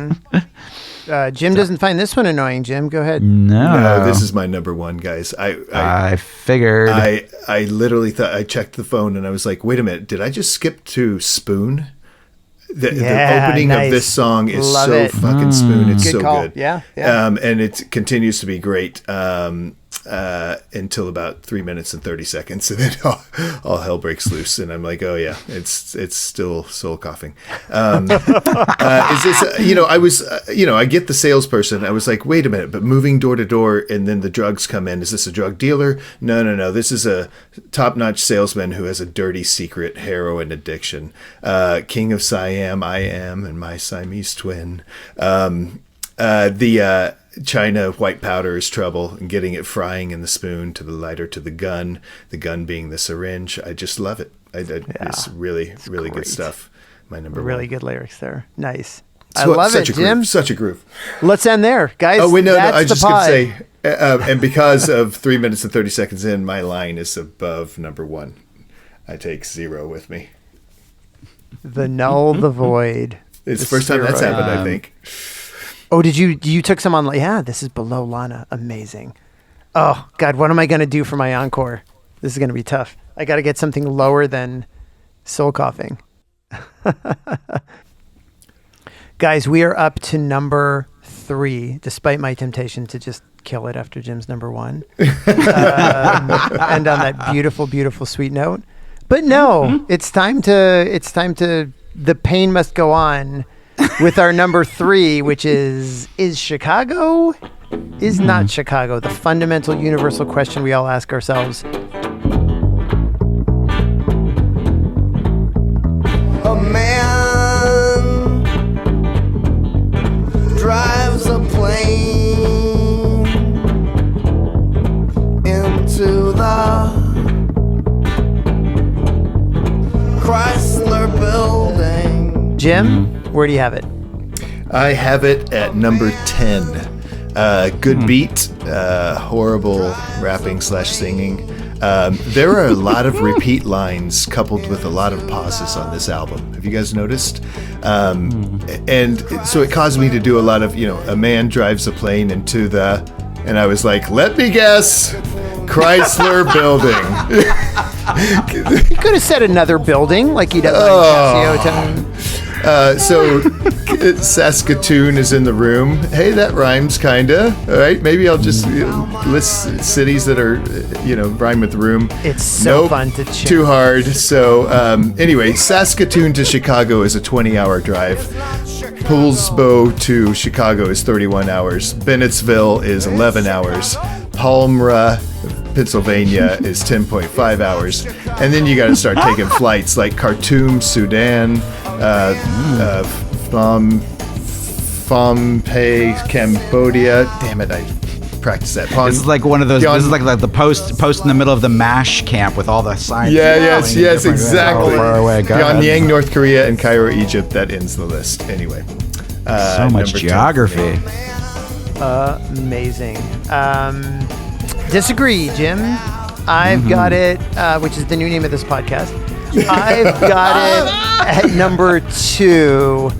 I talk a lot about opening tracks being the statement for the album, and that's what this is. It's just right off the bat, it's all vibe and lyrics that you're not quite sure where he's going with it, but they are so fun to scream along with listening to it, and definitely live.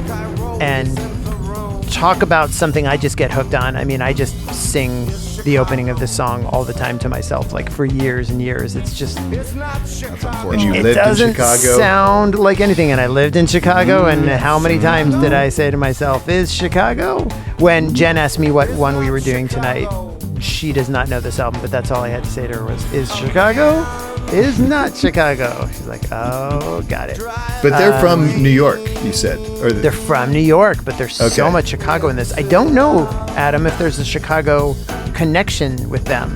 Like, no, but I saw an interview today where he was saying he just always liked kind of like working in kind of geographical stuff, and Yuval was like, yeah, it's great because like we'll play in Chicago and say like, it's not Chicago, and everyone goes, yeah, that's it. You know, like, well, and given their love of jazz and blues, I'm not surprised they would land on Chicago as a place that's sure. But here's like a whole song about LA, here's a song about Kansas, here's a song about Illinois, so it's like wherever they go, they got a song for them. UC Irvine.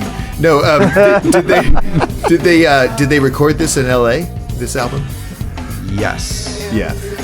They were in the They were in the Sunset Sound or something. I don't know. Got it. Just sounds on sounds again, where kind of you have the basics, but they keep adding all these things on top. There's something that sounds like a very sick accordion. There's a lot of like wheezing cranks, like, you know, with those squeals, which I love. I put squeak solo for one of my notes. Squeak solo, perfect. The bass line is from, speaking of deep theme songs I'd never heard of, it's the bass line's a theme song for a show called Courageous Cat and Minute Mouse from the 60s. Nice.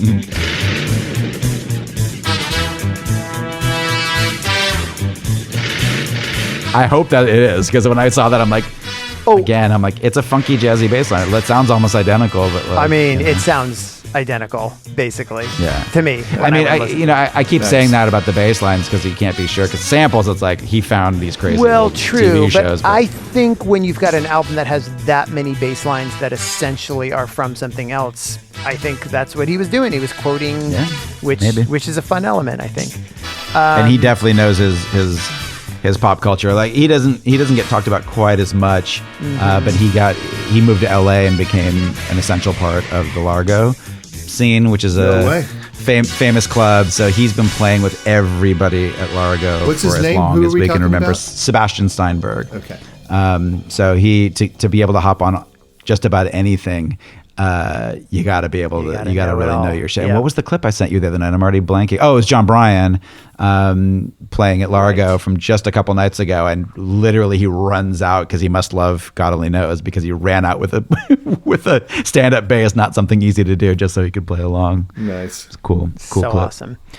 Best line of this song is definitely, "A man drives a plane into the Chrysler building," mostly because it was 1994 and that was an absurdist thing to sing. Like that was like, what an image. I'm like, that's a crazy idea. And I was like, who are these guys? What's going on? Because this album, I don't remember how I discovered Soul Coughing, by the way, but somehow I got the album. I started on track 1 and I'm like, interesting, what is happening here? And of course, 9/11, I can't remember, but it was literally in the first 24 hours that that lyric occurred to me. I was like, holy shit. It always just seemed like it was a absurdist thing to sing, you know? And I'm sure that's how he was thinking of it. Totally like an iconic New York building, you know? So very weird, but it is, it's just an amazing line to sing, and it just kind of lays out what you're going to get with Soul Coughing. So still love it. Over to you, Adam. Agree completely. I have it at number 2 as well. And yeah, that first line, holy moly. Talk about aging. There was a incredible album by the San Francisco band Beulah that was released on September 11th, 2001. And the cover has a plane flying over some mountains, you know, but it was like that album was doomed. It's one of the greatest albums of all time. So I was like, oh geez, when I thought of that line, I immediately thought of the timing of that album coming out. It's a great opening for the album, the way they introduce each thing. The rim shots come in on the drums. I did watch a little some live clips of them while I ate lunch yesterday, and I love footage from the alternative station in Washington, D.C.'s annual summer festival, HFStival. There's not a whole lot on YouTube, but everything that is insane because it's a stadium full of people, and it's all our favorite bands playing to the biggest crowds you've ever seen them play to, which is a trip. And they are in like peak form. It's not on this record. It's a few years later, but they do this song, and to watch them do this to that many people is insane. It is so good. There's a really cool moment where there's like piano stabs that are a little bit discordant. Bang, bang. And then like after a few of those, the guitar takes over and does it. And I'm like, cool little thing. Like it's interesting. Like, you know, I've talked about where there's not a ton of actual instruments on stage, how they make things hooky, how they combine different things. And it was really interesting to watch them do that. In some songs he would hold a guitar, sometimes he wouldn't hold a guitar. But it's a great album opener, and I never really thought too much about, oh, is this title sort of me because I was born in Chicago? Almost never claim it because I moved when I was 6. But I should feel an affinity for that. But yeah, he's talking about the Chrysler Building, even though it's also Chicago-y. I'm not sure. Anyway, so that's my number 2. Yeah. I also went back and watched some clips of them live. And I was a little worried because I haven't seen them recently. And I was like, maybe I'm remembering it all wrong because it was a different time. But I fell back in love just watching them live. Like they ooze energy and they'd stay kind of close together. It really brought back those memories. I have such a fond memory of that concert, which unlike you, Adam, there's so many live shows that I barely remember. But there's something about that one. It just felt like the right band at the right time, and LA, which we'll talk about more here soon, felt like one of those right cities, and it just felt like, yeah, you were in the center of the universe at that moment, and watching those just brought that back, which was amazing. That's good. Yeah, I mean, for all that you're saying, Jim, because it sounds like you liked the music in a lot of ways. Yeah.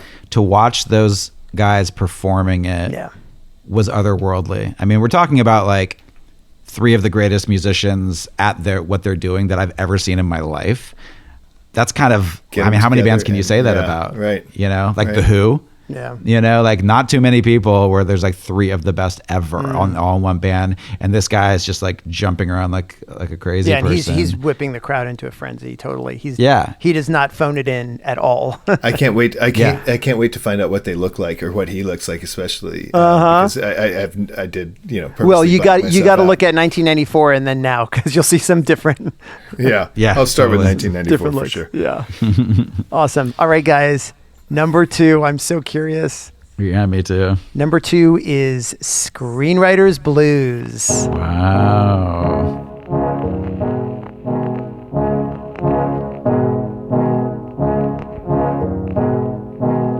Exits to freeways twisted like knots on the fingers.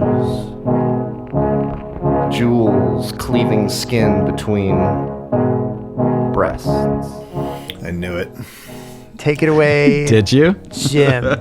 Guys, I have a compliment. I had this written down on 3 different tracks, and I was like, Adam should play like fanfare every time I say I have a compliment because it's so rare.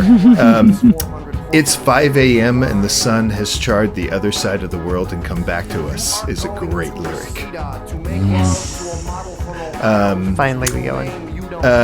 This is definitely like a crystal meth frenzy driving all night tale, or they wrote it on crystal meth, or he wrote the lyrics on crystal meth.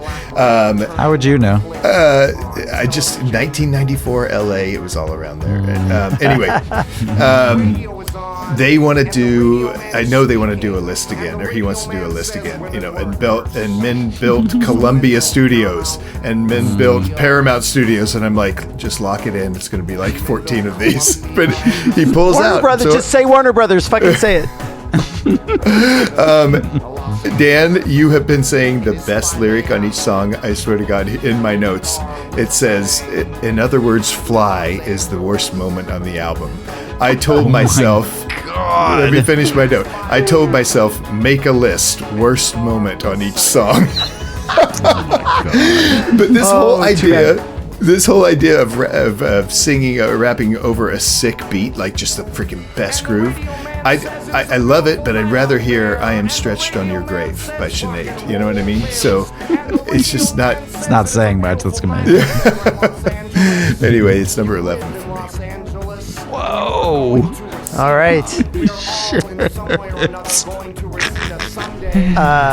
I will admit that I was very surprised to say that I'm handing it over to Adam next. I know what that means. I thought I knew what Adam's number one was, but I was wrong. Interesting. Well, my number one is this song, Jim. And there's a lot of reasons that arrangement. I was just listening way more than I ever had before, like the ominous opening that slightly changes when the verse comes in. It's still mostly two notes. Then they combine them, and then that horn thing that goes over the chorus. I don't know what it reminds me of. I don't know what you call that, but it's like the ultimate like 70s cop show, or I don't even know what. And I'm shocked that it's a sample from a Stravinsky song. I don't know if you saw that, Dan. I saw that, but I listened to the Stravinsky and I was like, I don't hear it, so I You can hear tossed it. out. Beep, beep. It's like it's only two notes. Oh, but it's just those he's playing two. it over a Gotcha. note.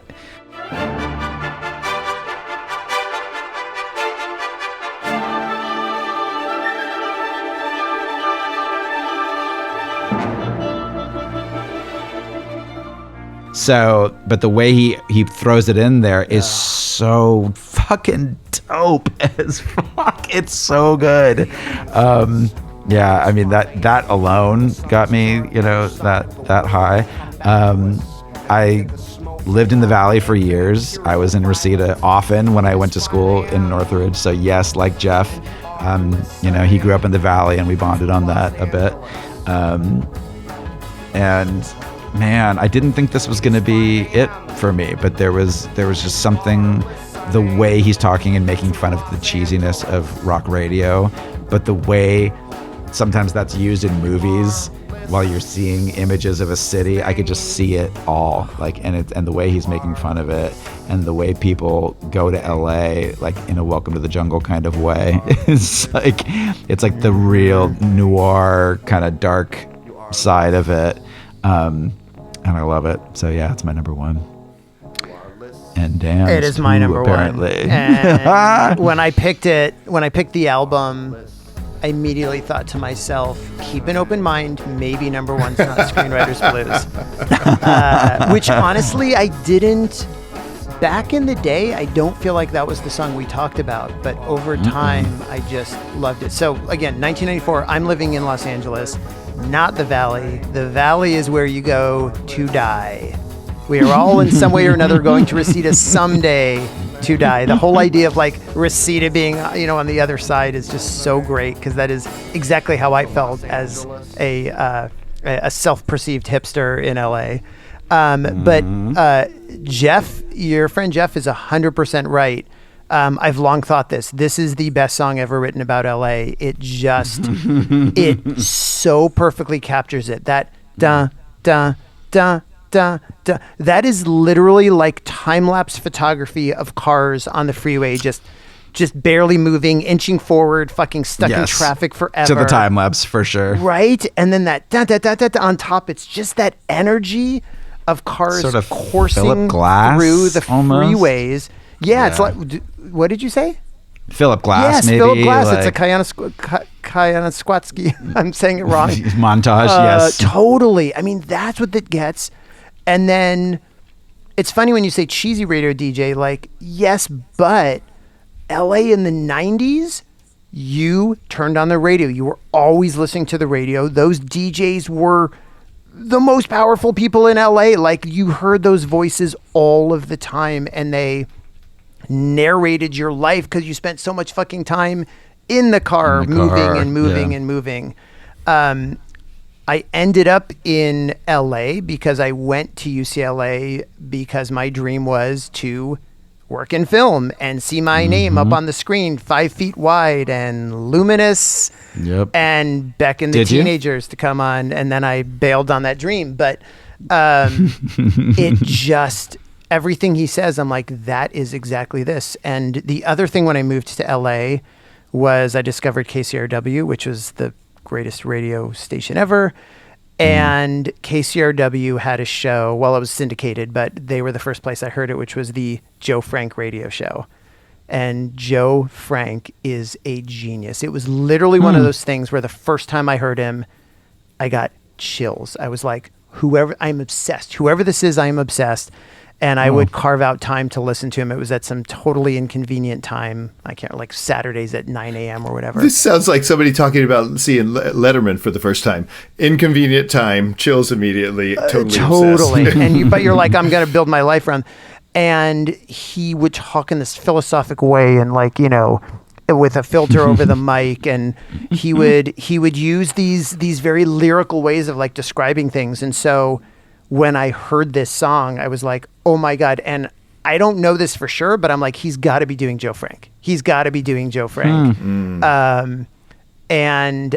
So anyways, just the fact that I also first heard that in LA, even though he did it, I think, you know, nationwide through NPR type stations, it just, for me, this absolutely captures this time, this place, and this city in a way that just sticks with me. It's one of those, like, deeply embedded pieces of, like, my memory, my life, you know? And on top of that, like you said, Adam, it's just a fucking jam. So yeah, love it. Awesome. Yeah. When you said, you're going there to die, I was like, when did this come out? It was 94. Was it pre-Quake? There's no way he was writing about the Quake. But maybe, because it didn't come out until September. Didn't come out until September of that year. And was the Quake 94? Quake was January of 94. Oh, interesting. Yeah, so there's I don't want to tell my Quake story. Yeah. I missed the Quake. I went to Northridge, but I missed it. We all have a Quake story. Well, LA folks. Yep. And yet that's number 2. Holy moly. Which leaves number 1 as True Dreams of Wichita.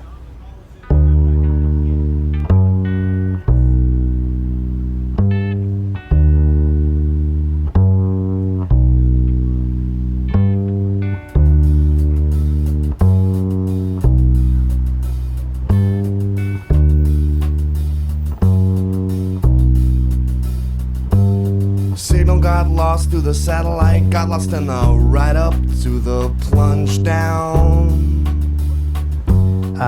Adam, who I thought this was going to be your number 1. I can't believe, of all people. Adam has this last. Oh my God. Yet another twist. Really? For us. Yes. The sentimental favorite, which should be number 1 if I had a heart and a soul, but apparently I don't.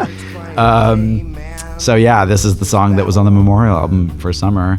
No way. It was a live version, right? Yeah, they had a promo CD out around that time for the song Rollin', and it came with a extra disc of live songs from a show they did in Washington D.C. at the 930 Club, if I remember right. And I think their management, who I was dealing with after Doughty and I chatted via email, and they said, just pick a song. You pick.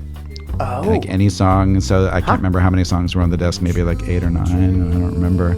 And I thought, that's a really good one for what we're doing. And she had crazy dreams and would write them down, and always said, like, it'd be fun for me to put out a book of my dreams because they're so crazy. So I went and found one that she'd written down, and I'm gonna put it back up on the internet. I did a website about the record when it came out, and I tried to talk about every single song, and I only got so far. But since I think it was the second or third song on the record. I think it was third. I can't remember now. I did get to that and talked about all my memories of seeing them, and it was great because I wrote that in 1999 when things were kind of fresh and I could remember stuff, because I didn't remember half of the stuff that I wrote, like contacting soul coughing websites and Doughty emailing me. I don't remember any of that. So thank God I wrote some of this stuff down, because my memory is going more and more, despite what it sounds like I remember on here. So I thought that was a good one to choose, since she talked about Dreams a lot, and of course it's a sentimental fave as a result. But I like other songs more musically, but there's such space in this, and I kind of do love that there is, for all the chaos of so many of these songs, that they really take it down on a few. So there's some variety. Yes, we're dealing with 14 songs, but we didn't really get to talk about Janine. But I mean, writing an acoustic song over an answering machine is such a cool idea, and the way they do the mellow stuff is really interesting and unique, and gives everyone a chance to kind of shine. The hi-hat swing is kind of the main driving bit through there. I won't take Dan's favorite line, because I know it's got to be the same as me. But then it goes kind of crazy in one point, and on the record it doesn't really get that crazy. On the live version, they get really it gets really loud, and then it comes right back down very quickly, and it's so much more dynamic live. And it was a good reminder that they were incredible live. And I saw Doughty talking a little bit in the past couple days about his memories of being with them that are all clouded by all this internal friction or whatever. But he's like, it's too bad, because I hear this record and it's like not as good as we were live. And he's like, I mean, I don't want to talk shit, or I can't remember exactly how he said it, but like, we would have given Beastie Boys a run for their money. And musician wise, that's not really saying much. I worship the Beasties, but we're literally talking about three of the greatest musicians I've ever seen at their respective instruments. And it was incredible. So like, I'm glad that there's some good live video to make Dan and I watch and go like, oh yeah, they were that good. And seeing them this year, they were so damn good, and I don't know what internally was going on to make that happen. But even with Doughty mostly standing still, really? Which I was my only disappointment, and I wonder if they gave him shit, like if he talked about how much he was like they were goofing on him. I wonder if, like, as a fuck you, he's just standing still mostly. But not back then. He was prowling and like waving his arms and just doing they were so fucking good. So. Thank you, Soul Coughing. Thank you for breaking up the day of the record came out, for better or worse. Yeah. Probably got us a little more press. I would think so. Totally. When people were typing Soul Coughing into Alta Vista or Yahoo in 2000. Yeah.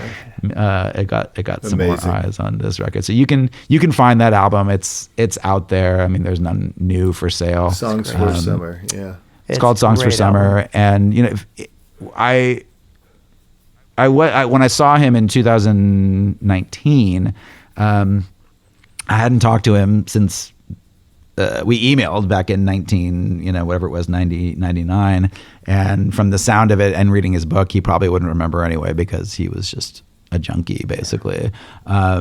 So it's a weird thing to approach people and talk about this 25 years later, but I thought, you know what, I didn't mention it to him when I saw him the last time I saw him. I'm just gonna like give him a copy of the CD. I don't even know if he ever got one.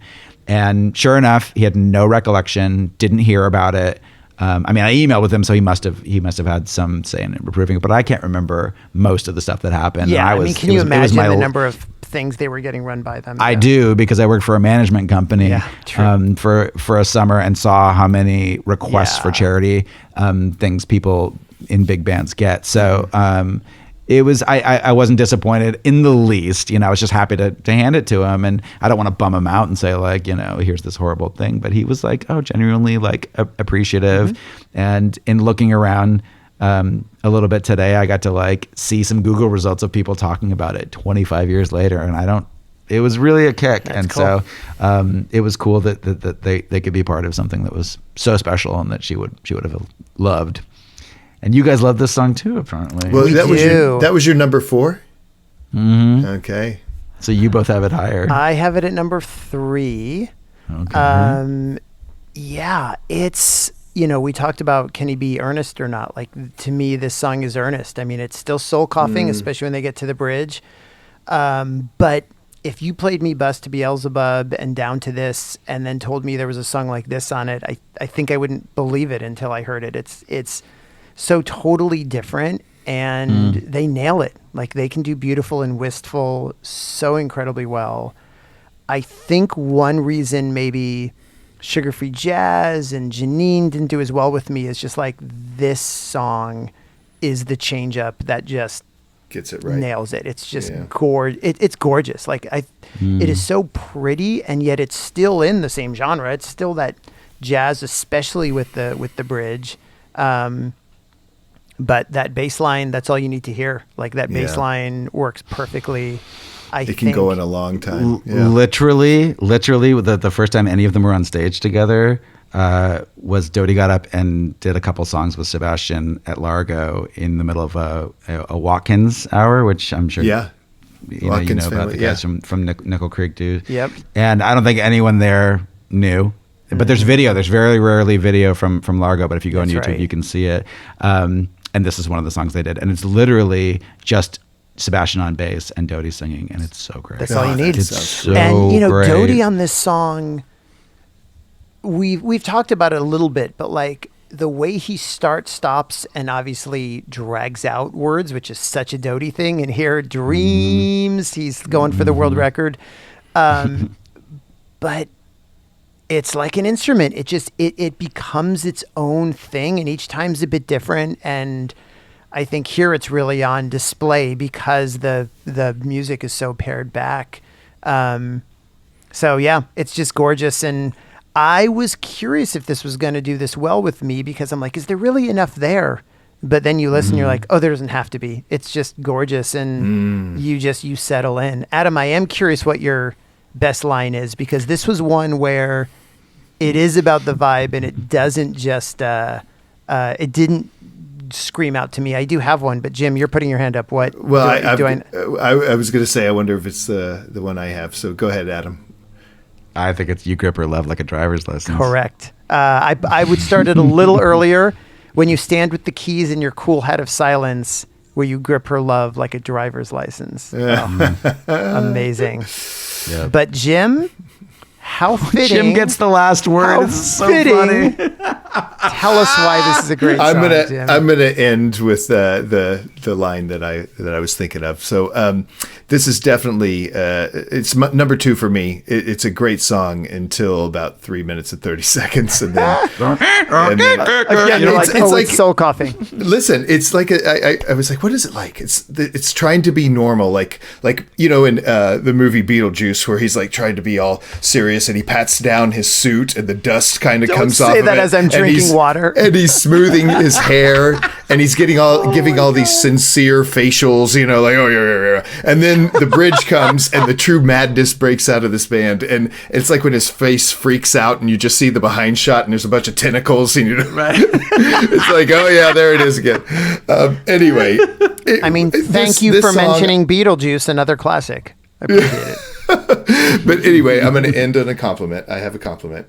The line that I just love is, I've seen your hand turn saintly on the radio dial, because in my life, I appreciate so many times when the guy who has the aux, whether it's in the car or at a fire pit or at a party, does a really fucking good job. And that's just a great line. So I'll end on a positive, Daniel. And that was not me tonight. Anyways, you've been that so much, though. It was great. The good news here is I really wasn't sure. Like, I knew Adam loved it back in the day, but I really didn't know. We haven't mentioned soul coughing once, in forever. And so, no, and I didn't know that you liked them. Yeah, so this was really a fun surprise. It's one that I love talking about, and wouldn't have guest. That's awesome. That's part of the fun of not knowing everything we listen to Dan all is the gonna time. pick. Totally. Yeah, Yeah. Jim has basically promised to do all the stuff that we know he loves. So like that helps. You that know helps his us sweet choose zone. as well. Yeah. So that was super fun talking with you. And Jim, a good night to you, sir. In recap really quick, number 5 collectively was Down to This. Number 4, Blueeyed Devil. Number 3 is Chicago is Not Chicago. Number 2, Screenwriters Blues, which 2 of us chose as number 1, so we were close, but not really because Jim had it at 11. Hi, guys. Anvil Jim. And number 1, True Dreams of Wichita. Which is fitting. Fitting. That's great. That's So very fitting. thank you, y'all. And thank you. Where do we go next? I think Adam has the ox. Oh my gosh. Well, I keep thinking that most of the stuff that we do in general compared to the stuff I really like is so quiet, and that we need more like just like really loud and ragged stuff. Let's go. So it's really weird that I chose Cocteau Twins last time, and even weirder that I'm choosing the saddest album that I think we've ever done next. So I'm so hypocritical. Wait, so we're not doing loud? No. So we're doing Neutral Milk Hotel. That is a really good guess. That is incorrect. Oh, wow. But I love that that's what you guessed. Saddest, you said saddest album ever? I mean, it's up there. You're saying it's up there. It's up there. Okay. And is it also is it sad and quiet? It is sad and quiet, and I should say that to kind of help you maybe narrow it down a bit, is that also Cocteau Twins was a very normal choice, and I've said many times that I wish we could do stuff that's more out of the box conceptually and not just a regular record. And I have all these ideas. And so since Cocteau's was normal, I'm going to go back to something slightly out of the box, but not that crazy. I'm doing a greatest hits, which we did a series of greatest hits back in a few years ago, and I made you all do them. Yeah. But this is just one of those that, it's not that I don't think they have great records, because I have single records by this band that I like very much, but this particular greatest hits is very meaningful to me. Barbara Streisand Volume 2. That is very specific and very close, extremely close. What? What? What are you talking about? I don't know. I don't know either. Go for it. It came out in 1969. Okay, it's like Billie Holiday. Nico. Ooh. Yeah. Did Nico hang out with Barbara Streisand? No. I mean, they were both And blondes at one point. Yeah. Who had a disco hit with Barbara Streisand? The Bee Donna Gees. Summer. The Bee Gees. The Bee Gees. Greatest. I wanted it to be Donna Summer. Is correct. Yes. The Bee Gees. Yes. Taking me back to 71, aren't you? Best of Bee Gees, Volume 1. Ooh. And we are doing the US version, which has one song different from the song on all streaming for whatever reason. I don't know why. So I will send you that substitution. Yes. Oh, because the Spotify version is the UK version. It has one song different. Interesting. It's the version, like if you go buy it on CD today, it's what it is, but it's not the version I grew up with, the one that my dad had, which he probably bought around 1969. Has one song that's different. I remember this in your house, listening to this. Yep. All Volume right. 1. Volume 1, so I'm not going to get Staying Alive. Volume 1. No, Staying No. But I expect you to wear a white jumpsuit when we do it. Of course. It's ready. Thank All you, right. guys. Can't wait to dig Talk into then. that. Guys, I All right. recommend the Velvet Crush if nothing else. It was a delicious drink. It's invisible with your background. I love that. He's Do it up again. Do it there. again. Hold it up. Whoa! There it is. There it is. The bottom of it. Nice. Still full. Anyway. Holy moly, No, you fun. should see the size of this glass. I'm joking. It's a highball glass. It's so like disappearing. I know. It's amazing. All right. See you next time. Adios. Fade out to black. Wait a second. We decided to let you guys vote for our next Wildcard episode for the first time, which means we need an election now. Just go to our social media the day after this episode drops and like the one you want us to do in the comments. You've got a week. Here's how we revealed it. So let's talk about where we go next. Okay. So we are about to record our 55th episode, guys. And as many of you know, on episodes ending with a 5, we call that our wildcard episodes. And we rank something that's not just a single album. And in the past, we have taken complete control of that. We argue amongst ourselves and choose something, and you are forced to listen to it. And I thought maybe for once we should let you guys vote for it, because every 10 episodes you choose to vote for an album. We kind of narrow it down for you because we don't want to waste our time and yours talking about something that we wouldn't do decently.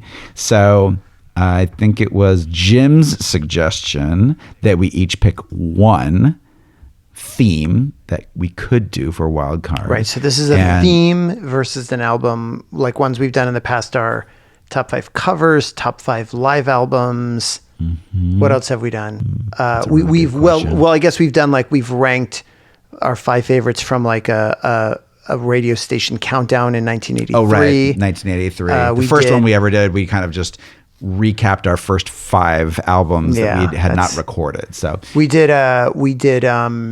we ranked our 5 favorites from the Billboard's Top 100 of 1971. So those are some of the themes we've done in the past. Correct. I forgot about that one. So we each chose one, and it'll go up on the socials. Who's going first? Dan. All right. I'll go first. Guys, I'm going to keep it simple. I want to know what you're listening to when you're not listening to anything. And what I mean by that is I want you to list the top 5 songs that get stuck in your head the most often. This isn't a spoiler to just say that for me, it's not the songs that are on the radio the most often. It's not the songs I listen to the most. It's not the songs I love the most. But there are songs that have been popping in my head for 20, 30, 40 years. And I got to get them out, guys. And so I want to rank them and I want to hear what yours are. And so mine is the top 5 songs that get stuck in your head. Earworm.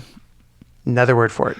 I don't love that word, but yeah, you could do that. Yeah, I know what you mean, Dan. Yep. I have those songs. And like, why again? That is I'm in my sure head. we all do. Yeah, exactly. Yeah, okay. Anyways, there you go. All right, Adam. I like it. I was thinking, looking at our list, which I was mostly me that I came up with when we first started, but other people have contributed. And I'm like, well, what's been lacking in our album picks more than anything? Like things that should be obvious that aren't. And I was seeing the mention of a time period. So we've done like songs from 1983, 1980, 1971. And I'm like, okay, that's cool. But one idea that I put on our list was songs of the decade. And I'm like, that might be kind of fun. A little bit easier for 2 of us who have made lists that we can refer back to, talked about. But I thought, if I was going to choose a decade, which one do I think that we've been sort of neglecting a little bit when we shouldn't be? And for me, I think that's the 1990s, because we do lots of 80s. And we love tons of stuff in the 90s. But the 90s? I kind of feel like we have. Right. I mean, I haven't done the math. We've done Blur and I just Radiohead contributed tonight, 1990. Yeah, barely. I don't think of that as a very 90s record, kind of like I don't think of Stone Roses as an 80s record. So that's my suggestion, top 5 songs of the 90s. Wow, that's big. Wow, the whole decade. Yeah. All right, so this is a wildcard episode, and so I went another direction. You guys know that my picks are always from the UK. What? I like all about those islands, and that's why I know where Wales is. And so anyway, wildcard for me means go to the USA. Wow. And that's just crazy. But there's one really United States forward piece of art that really spoke to me and spoke to a lot of people. And I think we should rank disc 1 of the original soundtrack recording of Hamilton. Oh, love it. There are 23 songs on that I know disc, it backwards and forwards, we would, so don't even worry about it. We would pare that down to top 5, but disc 1, Hamilton. Fun. Wait, what's disc 2? Disc 2 is the second half of the play, of the musical. Lord. It's a musical, so literally the whole thing is, it's basically the whole play is on CD. Yeah, it's all songs. Okay. Is that not an album? It is. It's a double album that's literally basically the whole play because they sing the whole thing. Yes, I'm being wild in the Wildcard episode. You're so wild that you're just choosing an album. I'm choosing that. Okay. He's using it in a way that wouldn't be his official pick. I love Fuck Your Rules. I think it's fun. I think it's super fun. All right, so those are our 3. So we've got top 5 stuck in your head. That gets stuck in your head, top 5 songs of the 90s, and top 5 songs off Hamilton Disc 1. Perfect. Right. So those are the 3 nominees. People are going to vote. You be the judge. You vote. So I'm pointing to you, the listener, not you guys, the hosts. Of course, gotcha. But in the case that we do put this at the end of a podcast episode, which is a great idea, I think, you want to explain really quick, Adam, so they can go to Instagram, they can go to Facebook. Where are the places they can go and vote? Threads or Blue Sky. All right. Can't wait. Fun. That was fun. Bye, guys. Bye. Mr. Trouble never hangs around when he hears this mighty sound. Here I come to save the day. That means that Mighty Mouse is on the way. Please subscribe, rank, and review our show at your favorite local podcast shop and send us a note with you know what you should do's to wewillrankyoupod@gmail.com. After many years of free listening, you can finally tip your hosts on Venmo at wewillrankyoupod. We would surely appreciate it. If you like our show, then you'll love all the fun stuff we post on our social media, so follow us at wewillrankyoupod on Instagram, Facebook, Blue Sky, and Threads, and let us know what your most loved and least favorite songs are. Got a friend you love talking music with? Let us know what they think too. You're both right.